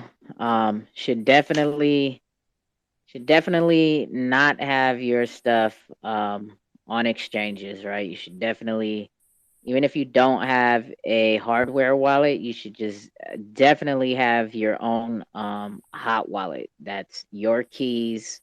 You it's yours, right? And exchange, I think of it like this: you leave your shit on an exchange, you're just only in a trading position at that point, because it ain't yours, right? And they could take that shit at any time, or lock it up and freeze it, and you can't move it, can't do nothing. If you have it off of there and have it in your own hot wallet and cold wallet, like, ain't nothing nobody can do, not even the government, right? Like, it's your shit.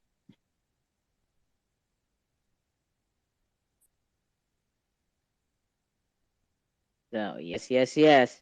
Anybody else want to get up here and join the conversation or add to it? Right. We are learning about Flair and Songbird today with the honor of Death Ranger and Cash. Right.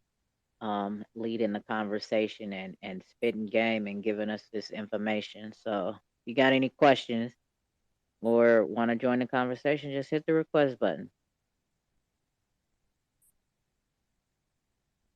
Let's go. Come on, don't get all quiet and weird now. Crickets. Yeah, yeah, let's go. I got a question for NFTs on Songbird. I've got quite a few of them, and I haven't been able to see not one of them in my Bifrost wallet. Do I need to like list it on one of the marketplaces in order to see it, or is there an easier way for me to just look at my NFT in my wallet, or is there an app or anything that's on Songbird that where I can see it? So, the Bifrost doesn't have support for that yet. Okay. Say it was coming soon, but that was it was actually a couple months ago.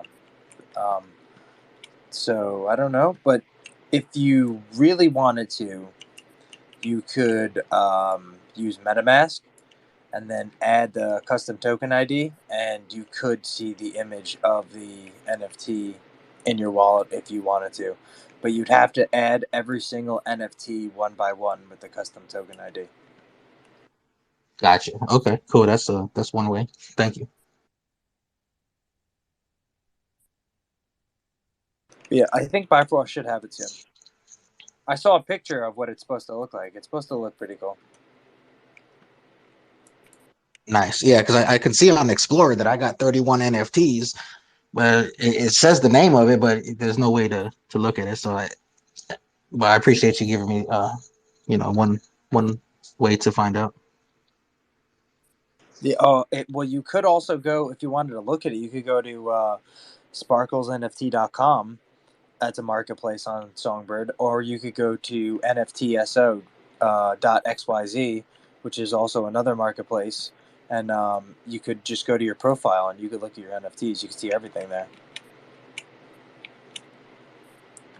Or secondary option, a little bit more technical, you could go to the Songbird Explorer, just type in Songbird Explorer on Google, and copy and paste your address, and then go to tokens, and you click on the token itself, and you would be able to see the images of it on the sometimes I should say it doesn't always work, but you could view the images on the Explorer.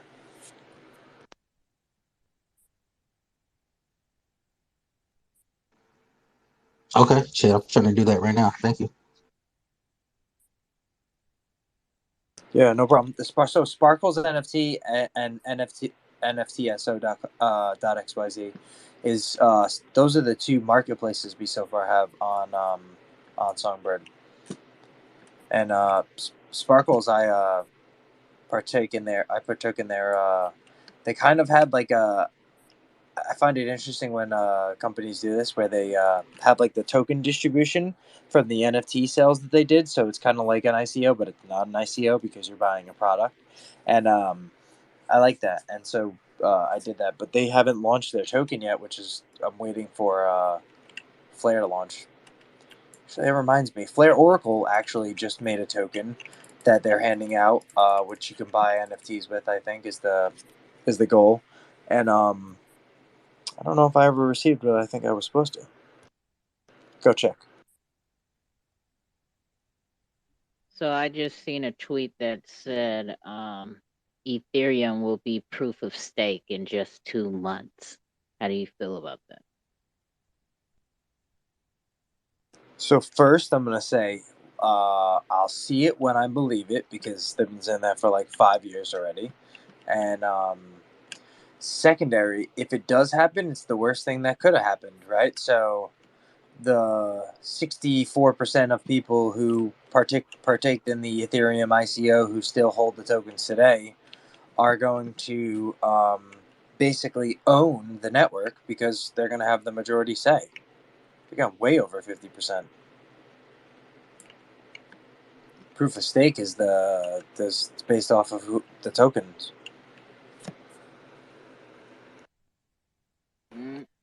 Vote power.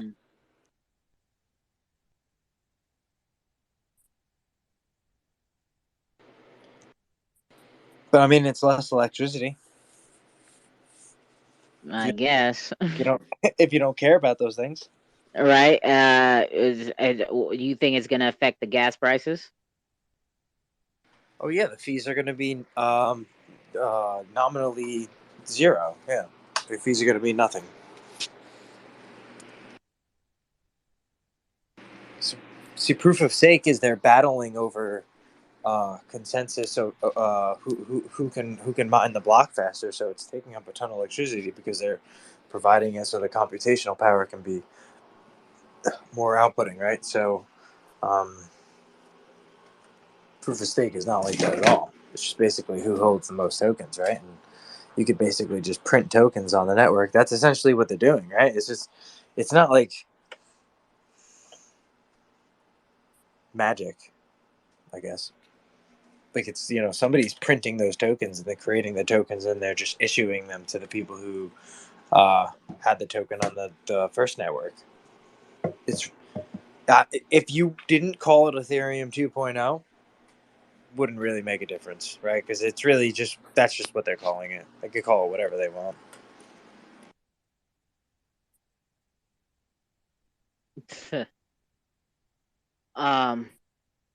Yeah, X-rated would love that news, right? He'll be here in a little bit. He will be here in a little You bit. know, this brings me to my question of like Bitcoin too, right? Like, so, and you know, this is where it comes down to like the blockchains, right? And so why people never wanted to change anything, because that was what made the blockchain the blockchain. And so, in the sense of like, if Bitcoin were to uh, be represented on another network, right? And so you had the 21 million Bitcoin, right? Say an IOU version on the XRP ledger, right? And all of the same issued wallets on Bitcoin were then issued um, the wallets on the XRP ledger, the IOU Bitcoin version, right? Would those people be sufficient to say that, okay, now I can use my Bitcoin in a you know, eco-friendly, decentralized manner? No, I don't think that would be sufficient. I think there's this maximalist this idea that keeps a lot of these chains still alive in like the proof of work, proof of stake model.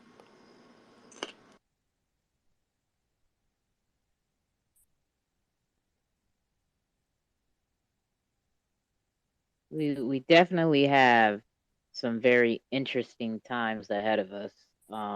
As this, yeah, Bitcoin is the grandfather, right? And Ethereum is what, the fucking baby brother, whatever you want to call it. But it's everything else stepping up. And I know that you know, Ripple has been around long before then, but it was different, called some different companies beforehand.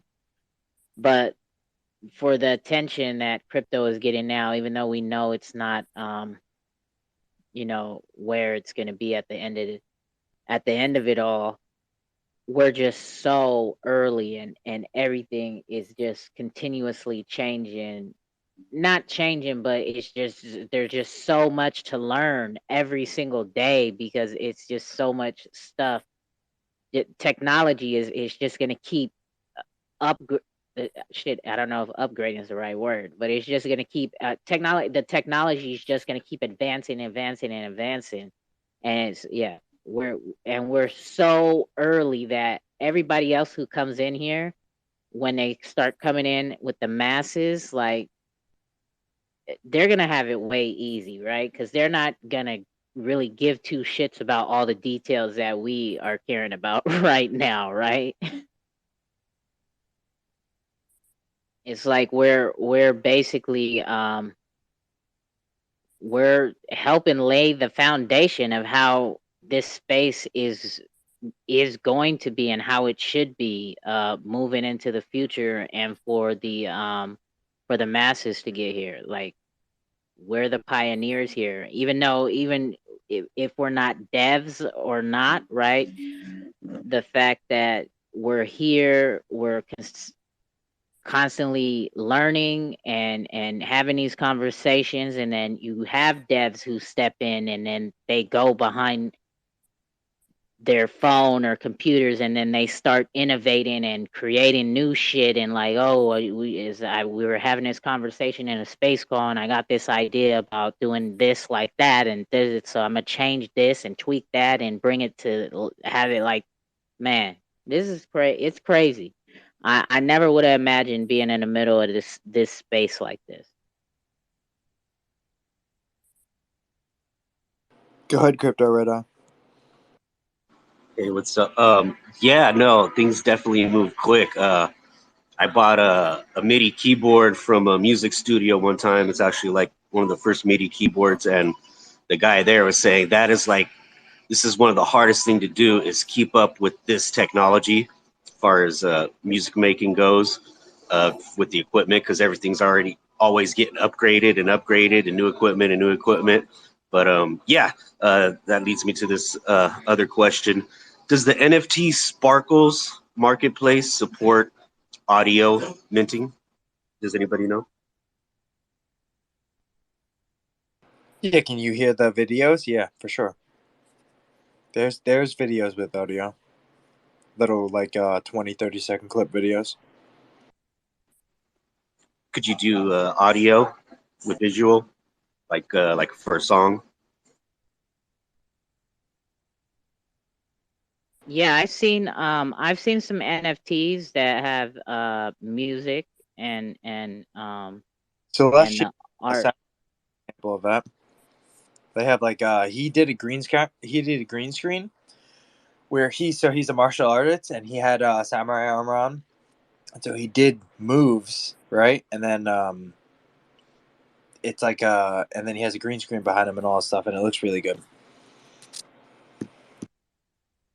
And it has Right, that's right. Okay, cool.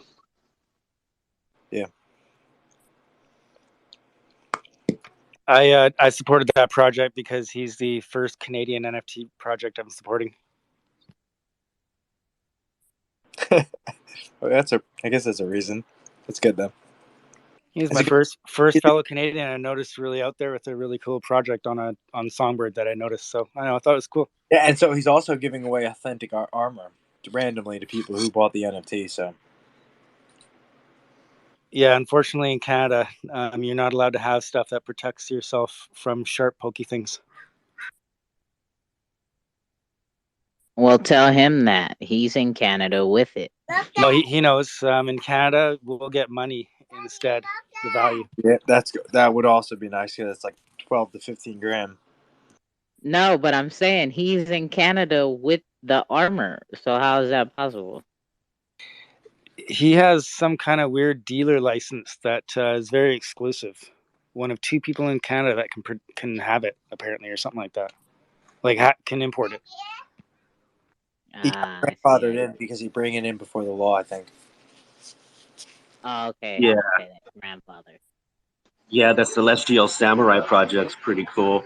It it inspired me to make this one track because it reminded me of this old school ninja movie, Prayer for Death. But yeah, I named the track. It's a Shokazuki, aka Songbird Ninja. Nice. Where can we hear that? I got a link on my page. It's for my music page. It's at Reverb Nation. I try to keep it underground, so I haven't been posting my stuff on like SoundCloud or YouTube. I'd like to post it there. Cool. I followed you. My phone's probably gonna die in like 1 minute here, so I should probably get off. But thanks for hosting again, Too Cold. Thanks for the Alpha Death Ranger and Kasha. Thank you too, brother. And have a good one, Elephant and ML. I see you guys in here. Have a good one, guys. That All buddy. right, you have a good one too. Be safe.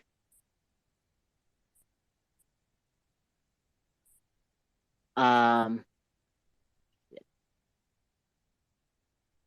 over here trying to play catch up on all the stuff that I fucking my YouTube channel's so like far behind, and I've been trying to like catch it up. um, It's not easy producing content. no, it's not, and that's what I don't think a lot of people understand that, right? Oh, They and then think, especially if you edit it yourself, it's a fucking nightmare. I mean, oh, I you could don't edit. oh, yeah, and that's a little good too. But like if you do any editing, I mean, you could for a 15-minute clip, you could spend 3 hours editing it, and No, see, because I spend more time organizing, right, than I do. So I just it's the call is the call, and that's what's on the call, right? And but it's I spend so much time organizing and trying to get the guests and the projects to come, and then the giveaways, the trivia, and all of that, and then shit. You host multiple, oh, right? It's I multiple. see. You meant through Twitter through YouTube. Twitter to YouTube. I'm sorry. Yeah. Yeah, Yeah, see, but see, I keep forgetting I should be recording it live while the space is on so I don't have to go back and re-record it. But I get distracted so easy that when I open the call, I send the tweet out, and then if somebody will be in the room, then we'll just start talking away, and we're like fucking 30 minutes into it before I realize, like, oh, I never hit the record button on the computer. So it's like, well, fuck it. I'll just go re-record it when it's over. Yeah, if you did like both of them at once, like the YouTube streaming while you're doing like the cookout, and Uh, you could just have a basic picture on the streaming part, that says Two Co Cookout, and yeah, with all the coil, the memberships, like yeah, you could be getting monetized too, right? oh, see, I wasn't even thinking of like live streaming on YouTube. I think trying to tell me about that. I'm like, man, not like that's.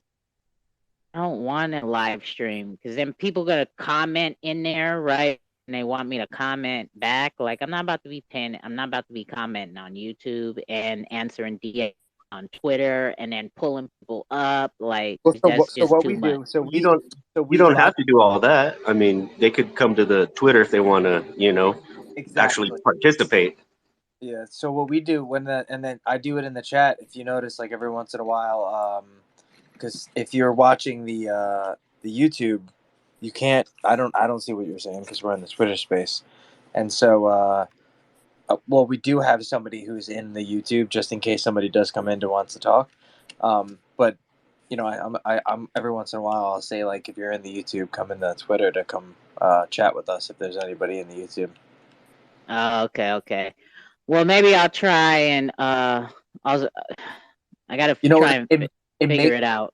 way. It makes an easy way for you to upload your videos also and like set it and forget it because you just do it live, right? And then it's like saved to YouTube and you can just forget about it. Okay, so this is the thing is I've never streamed live on YouTube, and then my so this it's I think it because my computer doesn't have speakers, so I don't. I mean, I have my Bluetooth speaker. I don't know. I have to get with OC and see if we can have a conversation before the cookout tomorrow. I'll try and give it a try, but if not, then I just I've done Do it you have a once or computer with twice. Huh? OBS? You have a Yeah, computer. I got OBS on it already. So what I have done live is I've recorded once or twice. I've remembered to record the space call while we're live, and when I say that, it's on my computer. I have the Twitter, and I go in the space call off the computer, and then I just record it live from there. And then when we got done, it was already ready to go and be to just upload to YouTube.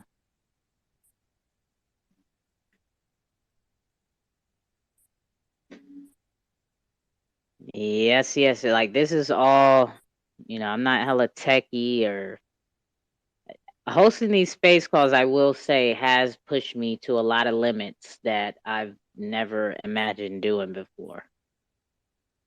I've never been a computer person, like all of that. And I'm doing a lot of shit that I really had no knowledge of before.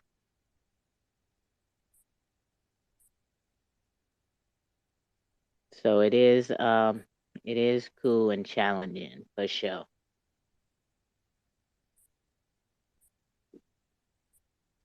Well, what's up, man? Y'all look, y'all getting tired? What's going on? We just getting started, man. It's about to be 7:30.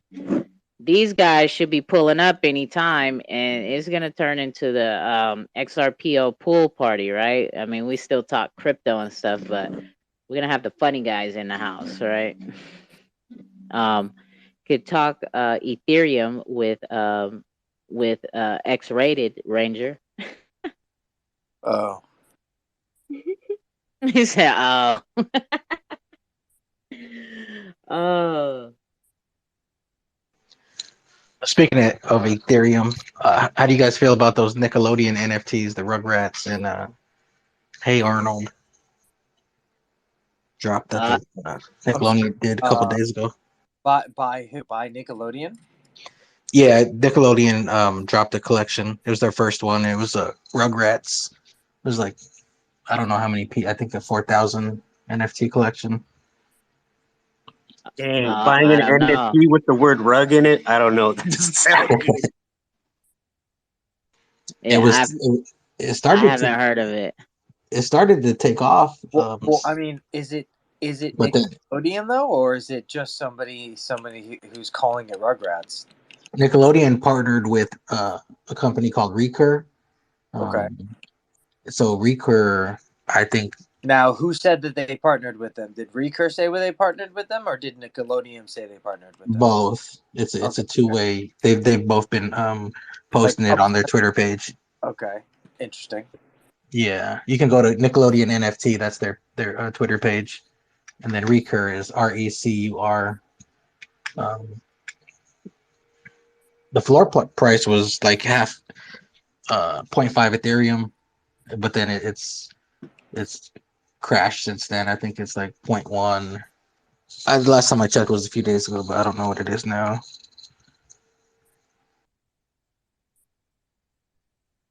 So they sold it for a good amount of money too. $500. All right, 0.5. Yep. Yeah, the floor was like 0.5, 0.6 at one point last week. Like right the first day they dropped it. And then now the floor is a lot lower.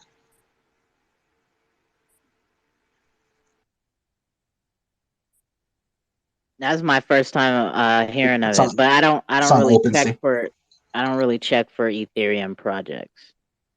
Well, I don't check for Ethereum projects. Yeah, me either. I don't I really got fuck with Ethereum, but I have been lately just because trying to venture out of XLS20 is a long ways away potentially. So trying to I make dabble I in make other tech. exceptions with quant.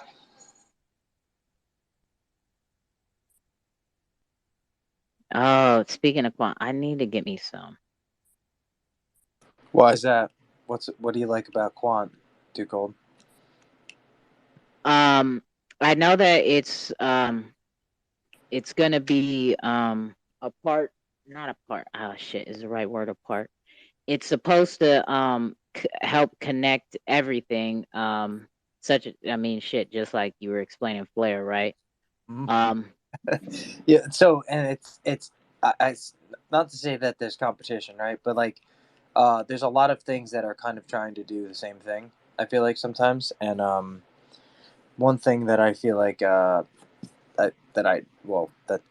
scares me is that QNT exists still on the Ethereum blockchain, and so I know they're supposed to make their own blockchain, but I haven't really ever heard anything since then.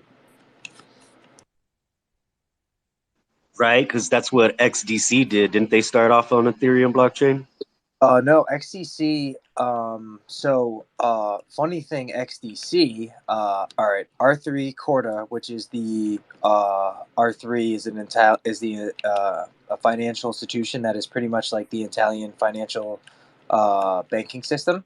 Right, they developed a settler called R3 Quarter Settler, right?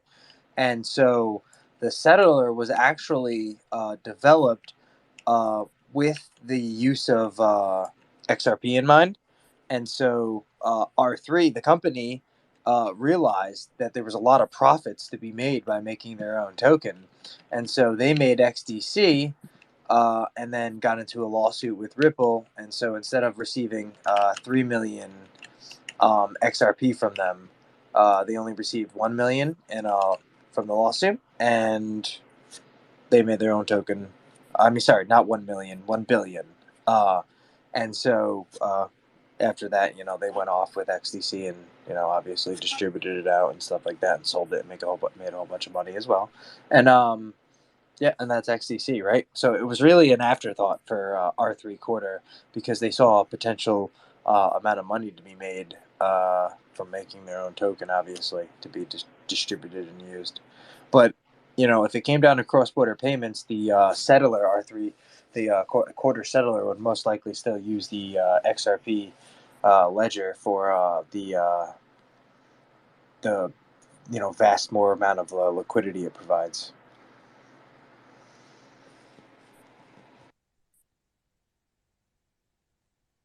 Yeah, I mean, uh, but that's there's just like the bread aisle, right? There's so many different breads, right? But there's enough room for all of them. The ones that aren't that great aren't gonna succeed, and be very successful. So that's just like the crypto space, right? And for example, just take NFTs, right? You look at Bored Ape Yacht Club, right? And look at how many fucking ape projects there are. Is because the Bored Ape Yacht Club is the most successful, right? And so everybody is trying to, not everybody, but all these ape projects are trying to create the same type of success, right? And so they're trying to use their same formula in a sense, right? And that's why we have all these fucking ape projects. But if the most successful NFT project wouldn't have been an ape, and let's say it was a fucking let's say it was a shark. Do you know how many shark projects we would be seeing around? Like, so that's what bread is, right? I mean, that's what this whole crypto space is. Whatever is going to be the most successful is there's going to be a lot of projects trying to imitate its success. But so yeah, there is going to be a lot of things that are going to be a lot similar, but it's the real ones that really do sustain the test of time. That's what's going to happen. Yeah. I just want to quickly say that I do hope to build a project on Flare. So if when Flare gets open and I get to that point, I would definitely like the community's participation on building it. Feedback on how it should be built and everything. So I just wanted to add that in right quick. Oh yeah, oh yeah. When you ready for it, shit, just hit me up and we'll throw up a space call for you, right? And try to get everybody to participate as much as possible. So we'll throw up some space calls because it's not going to be a 1 day event. Yeah, like when I was talking about the killer app, man, I think at least in concept, I have in my mind created the killer app that everybody's waiting on. So we'll see. Oh, sounds juicy. Jakes, I sent you the button, bro.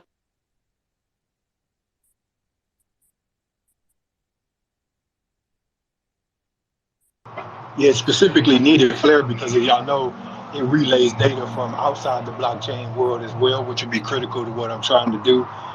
There's no reserves in the wallet, so there's a lot of features that I found very conducive, using Flare for what I'm thinking of in my head instead of the XRP ledger, and that's why it's kind of taking me a while because Flare isn't even live for something to be built off of it. So yeah, we'll see how it goes.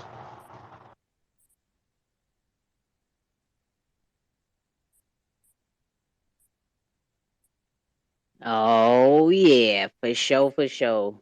And that shit, I love being in this space, right? Because you just hear people talking and engaging and learning, and then it's like, oh, I have this idea. I'm gonna try to make this happen, or I that's lets me think that I could build this or do that, and let me give it a whirl, right? So that's definitely what's up. I definitely want to hear it. Yeah, yeah, yeah, yeah. I think Cash will come through with that.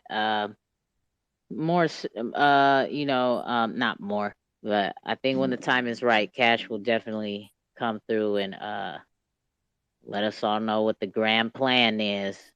Yeah, it's not secretive. I probably mentioned it shortly before. I'm just in a loud place, so I'm not even able to go extensively into what it is. But if y'all still here in a few more minutes, I wouldn't mind telling y'all a little more about it. All right, yeah, for sure. We're gonna be here. We ain't going nowhere. We ain't going nowhere.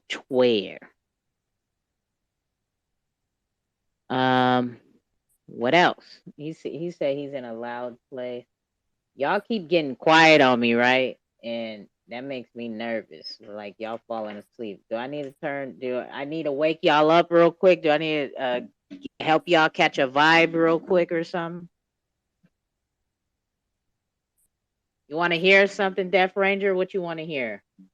We can help Cash out while he's in a loud place working real quick, right? Give him something to vibe to real quick. I could just leave myself unmuted. I mean, I was just playing a game. Oh, you playing a game, huh? What Yeah. you playing, Xrpl? No, Halo. Although I probably should play Xrpl because it's probably not going to exist for very long. Well, no, he said he's keeping the game open, right? So the game doesn't have to go away. It's just we can't flip our land. Well, yeah, the game's not going to go away until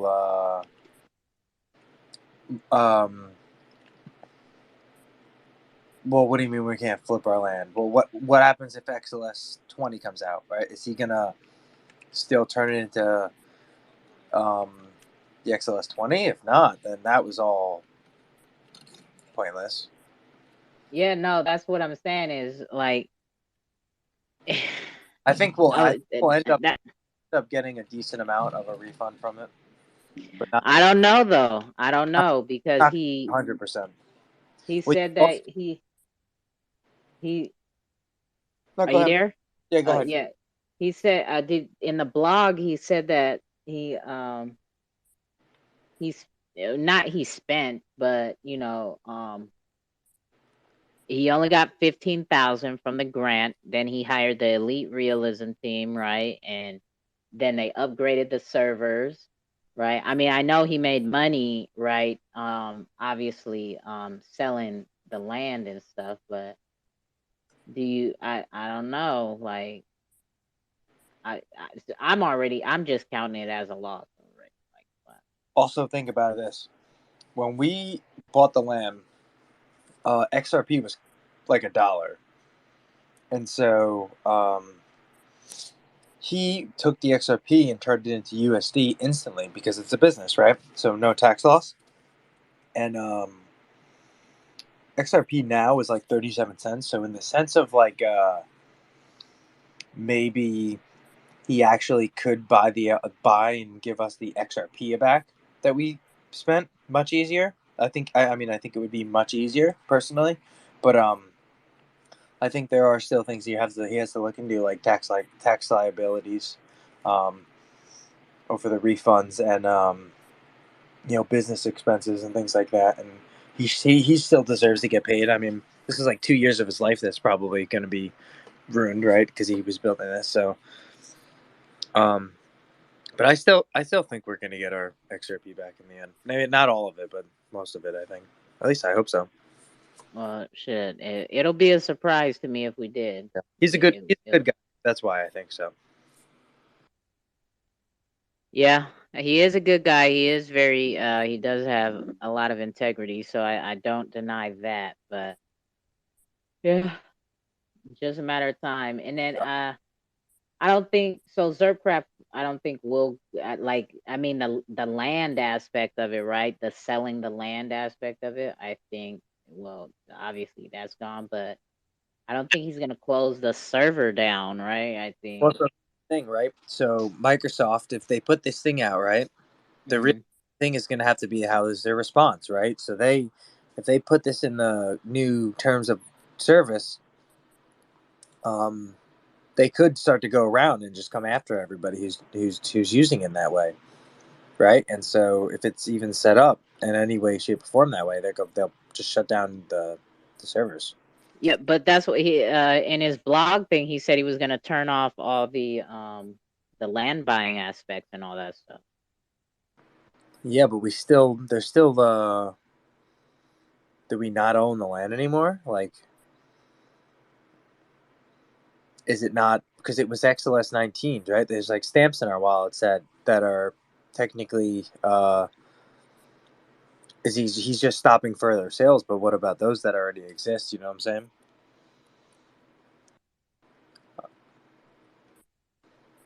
Yeah, I don't know.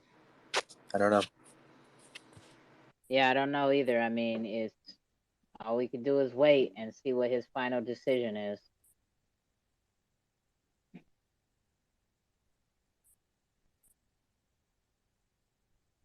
Aren't they still doing like treasure hunts and stuff like that on there though? Yeah, no, they're still doing treasure hunts and hosting events and stuff like that.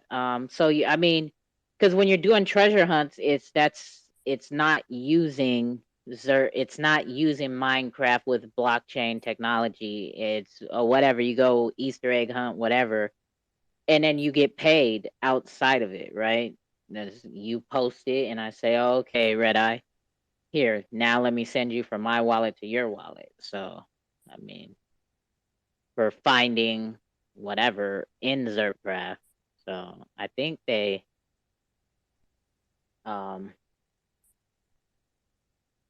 yeah, no, they are still doing Easter egg hunts and stuff like that. Yep. Yeah, I guess we'll see. Yeah, I got me like three plots on there. Yeah, I got 2 plots and a founder's NFT, and then I did spend a nice amount on with Elite Realism to build the building. So, Yeah, I tried to do some building myself. I downloaded some mods and got like the preview of the buildings and stuff to show up, but it never went through. I'm like, fuck, no mods. oh yeah, you can't use special thingies. Only the Elite Realism team.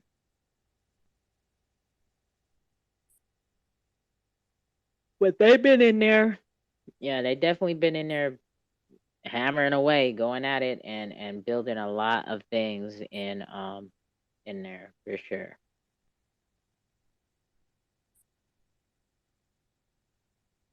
Yep. So, in honor of Well, Xrpl, go ahead. we couldn't. Oh my bad. We couldn't put in NFTs anymore, anyways, right? I mean, No, that was like one of the reasons why I got land. I was like, I could put some NFTs on my land, and then I heard it was only projects, and then I'm only like, partnerships. Yeah. Well, in honor of Xrpl, let's listen to the Xrpl song, right? Code raw and uncut, you know the vibes. It's more than just a game. You got that investor's mind frame. Xrp is the first on the Xrpl to do it. Buy that land and you own it. Xrpl bringing us that NFT digital property. Xrpl hitting hard like a Nerf bag. Purchase land, track the water, and we surf that. First class in the clouds, looking down on clowns. Kings and queens of the castle, Xrpl rapture. Comedy Central, no Chappelle, they thought that we zapped them. Download it on your PC, and you can go to Apple.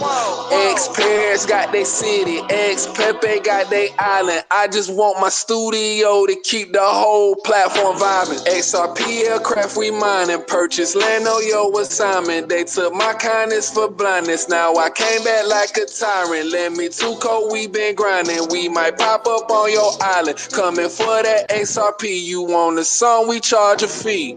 Triple T blockchain P. Better big blocks on plots.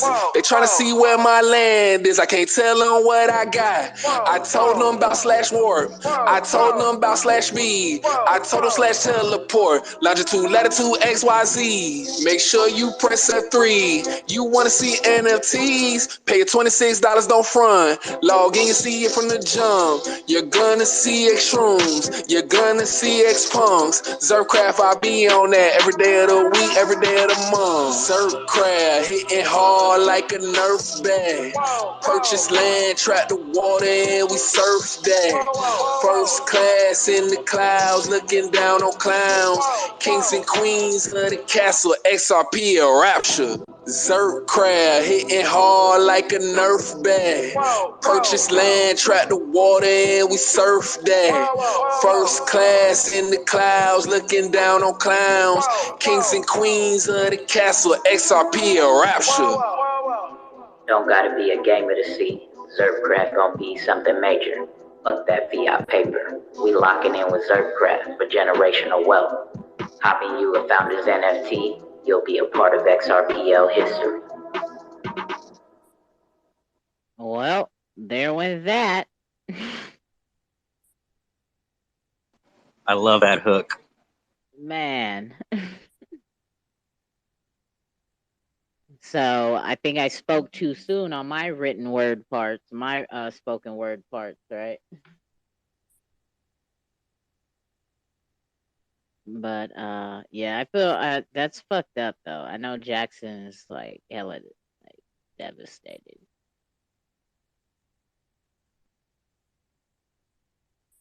It really does suck, yeah.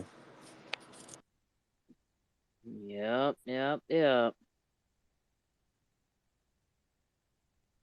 That's messed up, Right, he man. even got a grant too. Yeah. That's Microsoft being haters, because don't they didn't aren't they they've been doing blockchain technology in there with NFTs and stuff, right? Microsoft.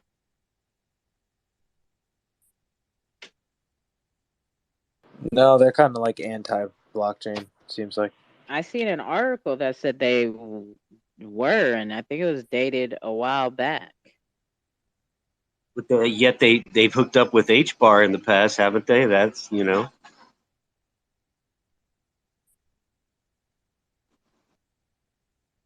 and Stellar, right? Stellar first, and then HBAR. I'm not sure. What do you mean by that? I mean, you could say that the Bill and Melinda Gates Foundation was an early seed investor for Ripple, I guess. But Microsoft themselves, I mean, I think they host like a Hyperledger node or something like that, and they offer like distributed services and stuff like that. But that's just them just offering like cloud computing software and stuff, and just charging a fee for somebody to use it.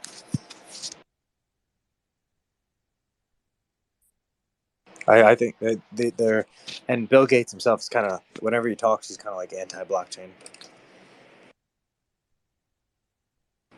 Although Mojo Loop is obviously using like the Interledger protocol. As for him being so into technology, that's crazy. That he's so against blockchain. That sounds like some hater shit right there. You don't want nobody to be in his pockets, right? Getting above his pockets, it sounds like. Yeah, if I remember correctly, Microsoft did something with Stellar Lumens as far as tracking food supply or something. That I don't know. Which would make sense because what's his name? Bill Gates, well, he wants to control the food supply, right? He wants to control everything, it seems like.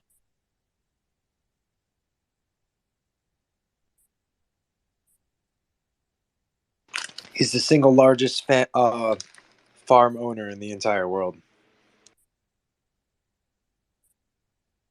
Sheesh.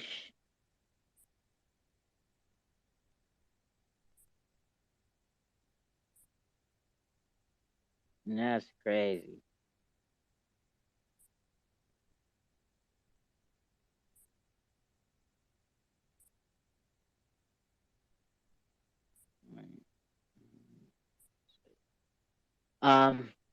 You sound like you getting tired, Death Ranger. You over there gaming away, and your eyes getting sleepy. Yeah, I'm definitely tired. I'm probably like a couple minutes. Ain't no sleep till Brooklyn. Won't sleep around here. These is crypto streets.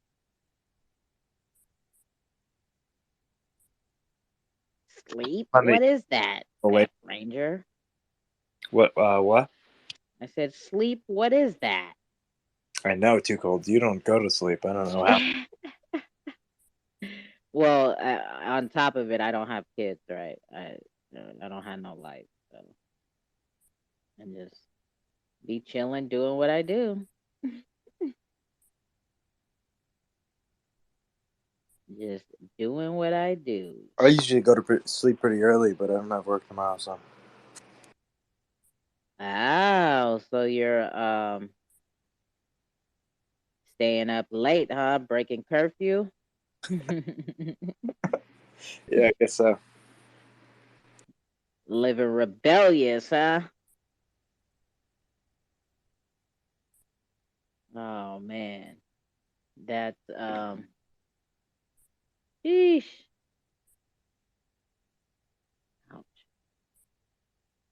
Where are these guys at? These guys are supposed to get here so that they could take over the microphones and the conversation for a minute. So it is Saturday. They're probably out. No, they're supposed to be here for they're the ones who said they wanted Saturday nights at 11 p.m. Eastern for the pool party. I said, all right, y'all motherfuckers better be showing up. This y'all shit. So I could fall back for a little while and y'all could carry the weight for a minute. I could do some stuff behind the scenes and stuff. You gonna go to sleep? No. I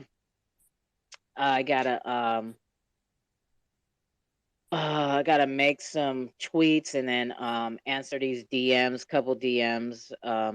Cause in the expect our call, couple people hit me up when I was saying I host cross chain calls, and then they hit me up and it was some was projects, some it is some people telling me they're in the HBAR community and they know of a lot of projects, and they gave me a list, so all that type of stuff.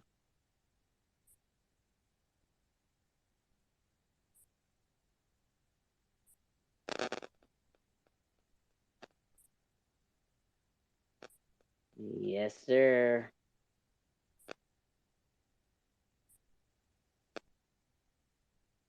Yep. So what do you like about HBAR? Well, that's the thing. I don't know too much about HBAR. I keep hearing the few projects that I have had on, and some people who have passed through or who are in the community like 808, the projects and these people they say HBAR and XRP is very similar. Oh shit, that's the wrong headphones. They say it's very similar. So I don't know too much about it, except for kind of that it's fast, it's green, and yeah, I haven't really went down my own rabbit hole just yet. But I know a lot of people. That's why I want to get some projects on the cross chain call to come talk about it, so that like we can learn more.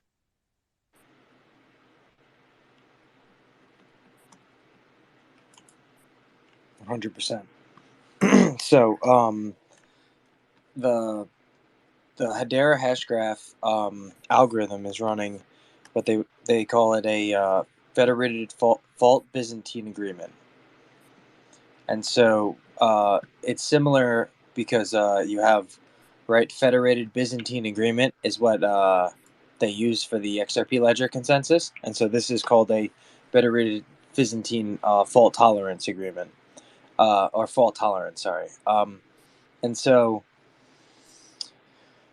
the difference really in the consensus is when it comes to consensus, uh, there have to be multiple trusted nodes that have to come to the 80% consensus for a transaction to be validated. And I think where the significant difference comes in is that in Hedera, every node is essentially its own network. And so when there's a transaction that occurs and it's validated from the node, it just gets sent into the other nodes that it's connected to, which we would call HBAR the network. And that is how validation would occur, I think, in that different setting of the nodes. So whereas the XRP ledger needs multiple nodes to agree on every single transaction that occurs in an 80% consensus to be validated, right? Whereas you would have one node that can just distribute that transaction to the other nodes, and they're just going to agree with it because that node had validated that transaction, and it's on a trusted system. I think this, I'm pretty. I believe they call it the gossip protocol, right? There are a couple other things like the way the security is handled, and I know Gene talks about it pretty well. See, he's not here right now, but yeah, there's some other things, but the network itself, like if you think of Hedera Hashgraph, the network itself right now is like it's a pretty centralized node operated network, right? Like the trusted sources who are running these nodes that run HBAR are like IBM and big companies and stuff like that. Yeah, I think I did see a post this week. I think 808 was talking about that. About the node and that issue. Yeah, the way all their computers talk to each other, it's the gossip protocol. They have their computer scientist is Lemon Bird, I believe, and he's like he's been a computer scientist for like over 20 years.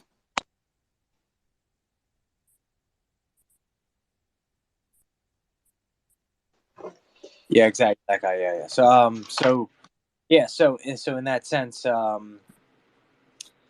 those are like the consensus differences between the two, but they are very similar. But there's like that little difference where I guess you're right. They're gossiping to the other nodes, the transactions that are have been validated by them. Don't be gossiping. Don't be gossiping.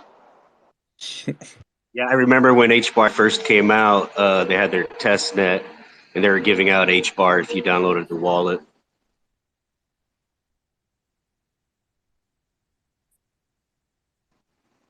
I was pretty excited about them. I was like, oh man, okay, so they're kind of like Ripple in a way. Well, I Right. got excited, just as excited with Ripple and XRPs with them anyway. Yeah, but it's like the question comes down to it, like, is so, what problem are they trying to solve? And so it's always like when you look at blockchain, it's the end all be all. Blockchain technology is really an accounting system, and so for the use case of like HBAR, um, I don't know if like in the sense of payments would be like the best realm for what the underlying blockchain might be used for in the long term, which is where I think the XRP ledger is still significant in that sense, where there would actually be a lot of value that would be passing through it. Yeah, I think they're more about like speed and scalability, pretty much scalability. Well, I mean, with HBAR, right? Like, if you think about it, the fee right now is it's like 0.01 or something like that, 0.001. If the price went up to like Ethereum's price, it would actually be a little pricey. Okay. But then I guess they could vote on that amendment change, right? Same thing on the XRP ledger.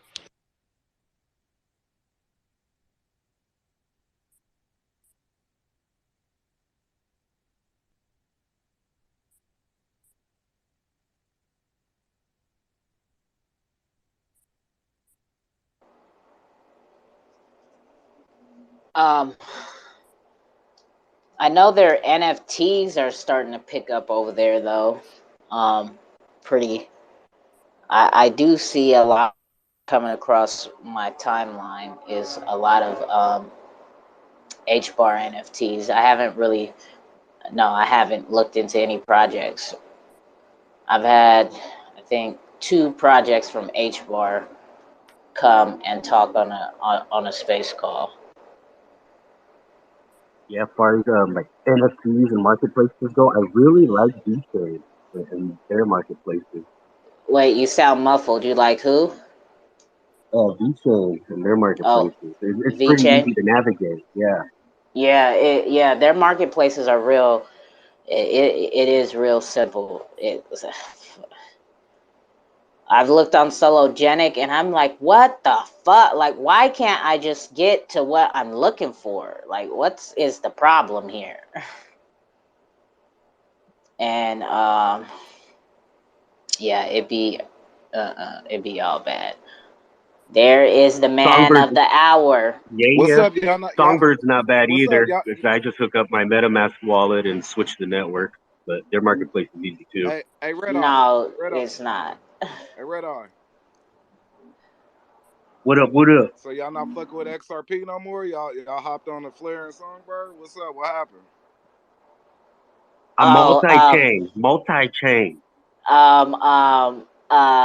Death Ranger was giving us lessons on Flare and Songbird because I put the call up at like 5:30. So this is a good segue, right?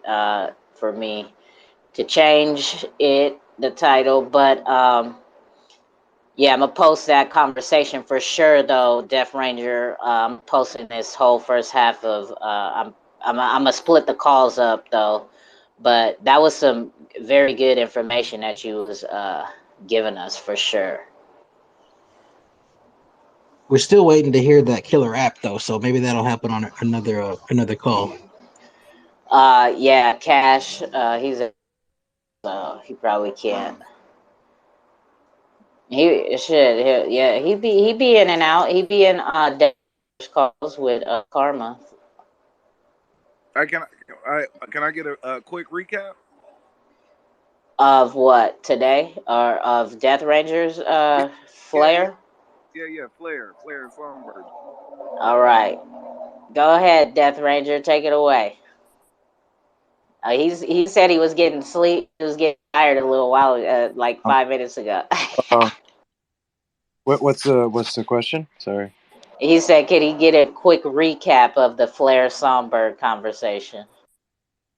What are you wondering exactly? I'm sorry. I'm tired. Tell me anything. What was the first thing that popped in your head? Go.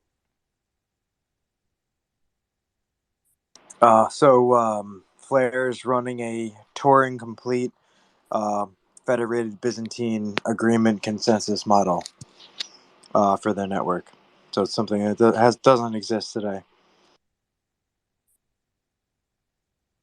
I thought it was some other blockchains that was doing that FBA shit. But while utilizing a Turing complete system, which is EVM, right? The smart contract capabilities. So you saying Flare is not going to use EVM, or they are? No, they are. Yeah. Oh, okay, got you. All right, that wraps it up. Flare has like what, a little bit of like 3 different blockchains in them or something. Has some Avalanche, some XRP Ledger protocol, some HBAR stuff, EVM, so Ethereum stuff, and then you can think like Chainlink, Oracles, so like the Oracle. Chainlink. Yeah, so it has all of those capabilities. But what I don't get is why would you need Chainlink if Flare is supposed to have their own like decentralized Oracle type? Yeah, they don't. It's just a protocol, like the same oracles, right? That same capability exists on the ledger, on the blockchain. Right. We have the FTSOs, which are acting as oracles. Got it. Do you really got it, or do you Yeah, I fake mean, got it? I don't understand why the fuck am I delegating my vote if they using Chainlink? Then why don't you just use Chainlink? Well, so eventually they're going to be able to make like decisions on like amendments that change the blockchain, and so you're rewarded for your vote of participating in the network for having a say in what decision gets said, because obviously you don't want to delegate to like an FTSO that's going to make a decision that you don't agree with. Got it. Do you got it, or do you for fake got it? No, I'm tracking. I'm following. Yeah, I only fuck with best FTSO and Flare finance shit. Everybody else could kiss my ass. Yeah. And there's so there's some FTSOs that offer extra rewards, like best FTSO with the NFTs and stuff. So you end up selling those and make a lot more than you would based off of like the APR that you normally would with the rewards. So that's a possibility.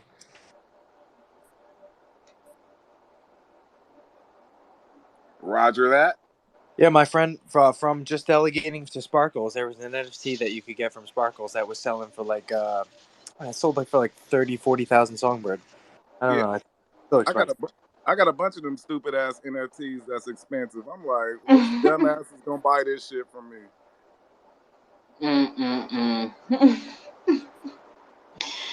This guy is a piece of work, boy. I tell you. I show my coworker some of my NFTs. He's like, people are actually buying that shit. I said, yeah, look, yeah, people buying this shit. Look. Oh man. Just over $25 million worth of just on Sparkles alone, I think. 25 mil, you said? Yeah, I think they've had over $25 million worth of sales. Yeah. Damn. Over the exchange. They ballin', a shot calling, 20-inch rims on the Impala. Holla, get laid tonight. On the highway, getting money Make money the fly away, but there's gotta be a better way. Shot calling and big balling, advance to the next level in the game. You feel me? Hey, Red Eye know the lyrics. I bet Red Eye know the lyrics. No, that was from the Who Riders. They're out of the Bay Area. Jakes, where your ass at, man? Get your ass up on the mic, man. Hey, what's up, Erie? Like we not cool no more? Like, what's up? Like, you don't follow me? What's up? I think she tapped out. Actually, she hasn't spoke in a while, and Death Ranger had asked her a question, and she didn't respond. I think she's passed out. Nah, that was because Death Ranger. This is X-rated talking. Erie gonna talk to me. What's up, Erie? What's up? What it do, boo boo? I'm telling you, I think she's asleep. I did pass out. Wait, I didn't hear a thing. What happened? I said I thought we went together in the metaverse. So why you unfollow me? Wait, one moment. What did Death Ranger ask? Where did he go? Oh, there he goes. I don't remember. It was a while ago. Yeah. Oh my gosh. No, I remember what he asked. He asked if you were a dev. Oh well, Yeah. I not in crypto yet, but sort of, yes. What language? English. Correct. No, you fuck with Solidity. I'm like, English, so right? What you yes, mean? What correct. language? No, I don't know. That's that dev talk. What language you doing? It is English. It's English. No, I'm just kidding. know, I'm so sorry. You know she fucking with Solidity. You know she on some Ethereum shit. Why you even No, ask that? X-rated. What happened was I was following you, and my whole timeline was boobs. It was booty. It was Oh yeah, you was too strippers. X-rated. You was too X-rated for her, man. I was like, wait, am I following these people? So I had to unfollow, and we are still cool. You're still my bro. I just don't want to see booty every day in the morning. So that's what happened. Yeah, you I can't be understand. posting the crotch shot of little Kim, bro. I understand. I don't feel no type of way. We still go together. We good. Thank you. um. Wait, I do. So So JavaScript, Python, some Ruby, and some C++. So that's where I'm at now. And I love cloud engineering. I heard someone mention cloud earlier, but I think maybe I was asleep. I don't know. That was no. I said Oh, you went to that good coding school. So funny. it's so You heard all the wait, applications he said? hold on. Def Ranger is trying to say something. What are you trying to say, Def? if she already speaks C++, she's already set because well, most of the XRP ledger stuff is C++, and especially hooks. If you already speak C++, you're going to be able to write hook contracts in C++ easy. Correct. And that's what after I'm complete with cloud, I'll get back on blockchain and gaming because it's so big. I forgot. I'm so sleepy. Well, someone is allowing their players to play it directly from the cloud. I can't remember what it is. I just seen it like a few months ago, and so that's what I jumped on cloud engineering because cloud is really big. Yeah, cloud hosting software. All that cloud hosting software and engineering is well, it is the internet, right? And it's going to be just growing in size for sure. Correct. Y'all both sound so sleepy. Def Ranger and Erie. My fault, Death Ranger. My fault. You're good. You fault for what though? You're good. No, I didn't mean to cut you off. You Oh, no. you got He, my follow too, by the way. what man? Def Ranger, y'all should have been following Def Ranger. Def Ranger is hella Yeah. knowledgeable. He's Yeah, solid. Def, He's Def solid. Ranger don't follow me. He don't follow me. I'm not He following don't Def follow me Ranger if he don't neither. follow me. Well, if he What? wants to see a bunch of tits and boobs and butt, he can follow you. That's like you men have the time of your lives if you follow X. Welcome to Comedy Hour, Trip Death Ranger, right? This is what we do at the pool party, right? Gotta keep it the crypto talk funny and funny and educational at the same time. Dr. Death putting FUD to rest. Oh, here we go. We got our guy over here. What you on tonight, Red Eye? You on that ENJ tonight? No, I just finished some coffee. Oh, okay. He said, "I just finished some coffee." Right. Oh, But I might get tipsy here in a little bit. I heard the hell out of that, right? It's Saturday night. And check this out. You missed a lot of good stuff today. Expectar hosted a space call today. That call, he did a long call. It ran for quite some hours. A lot of information was given in there. They're going to be trying to release beta tests, like kind of beta parts of the Expect Our Metaverse. Their timeline is hopefully October, so he's going to release it in sections. He said, like, kind of like in quarters. So the first section that will be released would be the gallery of the metaverse, and he's hoping to shoot for October. And then he's got a lot of partnerships that he's working on as well, and rubbing elbows with a lot of people. Yo, October. Go ahead, Jax. nah, that Nah, October of this year, or October of next year, because I know how This these year. motherfuckers be. This year. Oh, okay. All right. Okay. Yeah, okay. What else? Tuco? What else we talking about? Go. That's what Jakes. Go ahead. Jakes be so happy. Go ahead, Jakes.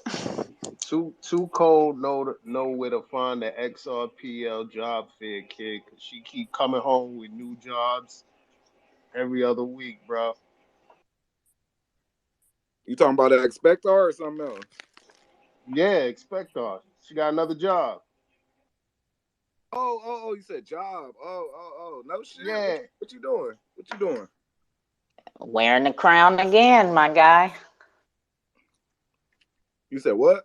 Wearing the crown again. It's on top of the jumbotron. He blurted it out. I didn't even know. He surprised me because we've been talking for like weeks about it and trying to hash out the details of it. And then he just blurted it out in the space call. And yeah, Too Cold is Expector's ambassador too. And I was like, wait, what? Huh? I don't remember finalizing this thing with you. It's like, okay. Yo, you know that cousin that go to the job fair? Man, ain't got no job, go to job fair, come back with 16 jobs? That's too cold. Damn. So what's that? The combat kangaroos, Mm-hmm. Expectar, X Mm-hmm. period. Mm-hmm. Hold on. Don't tell me. Okay, hold on. This is like a too cold Chris Friday question. All right. It was. hold on. I got it. X period. X Uh-huh. spot. Uh-huh. Um, combat kangaroos. Uh-huh. Expectar. And that's it. Okay, all right. I was like, I think that's it. Yeah, that's it. Look, Jesus. Yeah. Oh man. Oh, and if you guys didn't see my other tweet, so for Xbot has opened their merch store, and if you want some merch, you can get 7% off if you use the promo code 2cold. And 2cold needs to be all caps, and you will get 7% off of Xbot merch. Go ahead, Cash. You got it. Well, Cashier? Oh, go ahead, Cash. appreciate it, man. I know some people might have waited, so I didn't want to leave nobody hanging and was just curious. So I'll quickly give you a little quick rundown of my potential app that I want to eventually develop, right? So I don't know if any of y'all ever have received a phone call at home where they say, basically asking you what candidate you're going to vote for, et cetera, et cetera, et cetera, right?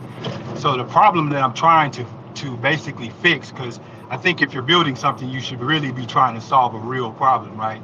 And so the problem I'm trying to solve is the polling problem, right? And so for years, it used to be done over hardline phones, and then a lot of people start not having home phones, and so the data got very inaccurate, and they spend tens of millions of dollars, right, trying to get these results, right? Then they try to go to internet models, they try to go live phone calls, they try to go bot phone calls, right? But everything is failing as far as getting accurate data when you're trying to poll people, whether it's for elections or even if it's a business or anything else that may be trying to get a sample size and from a particular demographics, right? So the blockchain, the mutability aspect of blockchain, right, solves a very old problem that I'm sure most of us have never probably trusted a poll, right? We're like, okay, well, CNN took this poll. How do I know, it's accurate, et cetera, et cetera, et cetera, legitimate, accurate, et cetera. So that's the problem that I'm trying to solve, and I'm going to try to attempt to use blockchain to do that. So essentially, I'm not selling a token, right? In my idea, it's not a project yet, but it won't be selling a token, right? I don't need to sell a token to do this. I just need everybody to have a wallet. So once I can get everybody to have the wallet, which wouldn't cost them anything, right? Then I can kind of clear my biggest hurdle of getting adoption towards this app, right? Because I can basically pitch it to the people who need the data that have long since got inaccurate data and have spent tons and tons and millions of dollars, right, getting call centers and people in just to try to make the calls, only to make 900 calls just to get one response. So, in a nutshell, that's the problem that I'm trying to fix, and I'm trying to use blockchain to do that. Cash. Let me introduce you to your first dev, Ari. Cash. Cash. Ari. Ari's fresh out of school, so she's ready to go. Yeah, no, it's awesome. Eventually, I definitely would like to get feedback from the community, just in design and if you know developers are able and capable, like get some of those people together as well. But yeah, I just wanted to share with y'all. You know, if y'all want to eventually contact me, give me some feedback, or would you think it's a good idea? What might make it work? What flaws it may have, right? And I'm not so rigid that I don't take constructive criticism well. Well, that's that is a major problem, right? Because a lot of people don't trust the voting system, right? And if it's on the blockchain, it definitely can't be manipulated. So I see what you're Right. saying. And the interesting thing about using it, right, from my perspective, is that if I'm getting the people who need the data to pay a fee for querying however many people they need to query, et cetera, depending on what data they need, right? Then that payment that they're making, right, in order to query potential demographics of people, right, gets redistributed to the users that are on the platform. So that's the amazing thing about being able to use blockchain to do it is I can take those fees and then redistribute them to the people who are actually giving up the data instead of the old centralized model where the centralized player keeps all the money that comes into the kitty. In this model, using blockchain, I can distribute it to the actual users who are actually creating the value for the platform itself anyway. So are you gonna start developing it now, or are you waiting for Ethereum 2.0 to come out? Great question. So I've been thinking about this for a while, and I was trying to figure out the best chain to actually operate it on. And I have kind of settled right now, at least in my mind, on trying to use Flare to do it because it has a lot of advantages that I couldn't do with the XRP ledger for different reasons. And because they're actually, you know, relaying data from the real world as well as inside a blockchain, the wallets are free. You can get, like, say, for instance, they get those rewards that come to them for participating in a poll, right? Well, if they leave those rewards in their wallet, right, then they can get passive income on those rewards, right, using Flare. So there's a lot of benefits that kind of drawing me to Flare right now. But I'm, you know, again, it's just an idea, so I'm not rigid at this point, just tossing it around. Yeah, you might want to go on like a tested blockchain like Ethereum, but however you want to play it. You know. Yeah, I mean, what the problem with Ethereum is it just wouldn't scale up, man. If you're trying to poll tens and tens of millions of potential people, right? The transaction fees trying to mess with something like Ethereum is just makes it non-feasible. I need it to be almost free as far as the transaction cost, which is another reason, that I started looking at for their XRP things that had these very low transaction fees could process, you know, potentially 1,200, 1,500 transactions per second, et cetera. So yeah, there's definitely some benefits that pull me to Flare, and I from my perspective, I believe in it. I think it's going to be a solid project, and the people who are behind it from a technical perspective. I'm not talking about no price yet. So, yeah, I mean that's the risk factor. If it fails, then it just does, right? But at the same time, mine is just an idea at this time. So I'm not afraid of failing. If something goes wrong, I'd create it again, right? Off the knowledge that I gained from my mistake. Yeah, but don't let these broke motherfuckers dictate which blockchain you put your shit on. Like, if motherfuckers can't pay for the transaction fees, oh well. This rich motherfuckers like me, I could pay for it. So do it on Ethereum. Fuck it. Yeah, I'm definitely not letting anybody influence because I've kept this close to the vest for a while before I even mention it to anybody else. So now nobody's influencing me, including the person that keeps telling me that I might need to use Ethereum. Right? That's what he does, right? He that's what he does.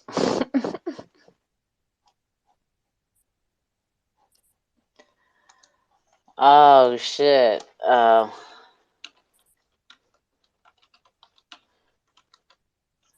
Don't y'all get on here and be fucking quiet, No, I got, motherfucker. I got, I got a story. I got a story. I got a story. I got a story. I got a story. I got a story. So I did my route today, doing my pest control shit. So, little mama, one of my clients, her cousin hit me up like, "Hey, I got roaches bad, and they coming from my neighbor." Which that's what they all say. It's not me. It's coming from my neighbor. So I'm like, all right, for sure. I'm like, send me your Addy. So she sent me that shit. That shit like deep down in Phi Deuce Hoover neighborhood. So I'm like, oh shit, let me come to your house in the morning before the gangbangers wake up. So I get over there, I'm talking to her about like, how the process is gonna go. Woo, woo, woo. She keep on cutting me off, like, yeah, but I don't have roaches. It's my neighbors. I'm like, okay, all right, okay, well, I don't give a fuck, whatever. So I guess her neighbor overhear her, and she come downstairs. And her neighbor come out like, bitch, I don't have no motherfucking roaches. She was like, you need to motherfucking call somebody before you have somebody spray your nasty ass house, bitch. Cause you about to give me motherfucking roaches. After he spray your house, they gonna come up to my house, bitch. So then the client that I'm fucking with, she like, who you calling a bitch, bitch? You got me fucked up. Don't think I'm some square bitch. So they was about to fight. So I'm looking at it. I'm like, oh shit. I'm like, I need to pull my fucking phone out so I can post this shit up on Twitter. they was they was fighting about who actually had the roaches. I'm like, both of y'all motherfuckers is dirty as fuck. Like, oh my god, I love my job. Yeah, just doing pest control in the hood. You know how I do. That's hella funny. That is hilarious. That is hella funny.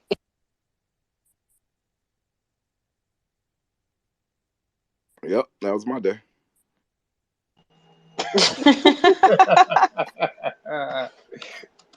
Oh man. Oh, my Oh, cousin oh, in the building. wait, hold on. I got one more thing, Jakes. So Lil Mama, after she finished arguing, she like, I'm about to go take a shower. So I'm like, okay. So I'm spraying her kitchen or whatever. She come back out with just a towel on with her titties covered up, like, oh, I forgot to get some on the counter. I'm like, oh, she trying to give me some pussy. Like, you not about to get me. No, no, no. she trying to she trying she's trying to give me some pussy on the platter, Jakes. I'm like, oh, watch out. Like, I need your money, not your pussy. Watch out.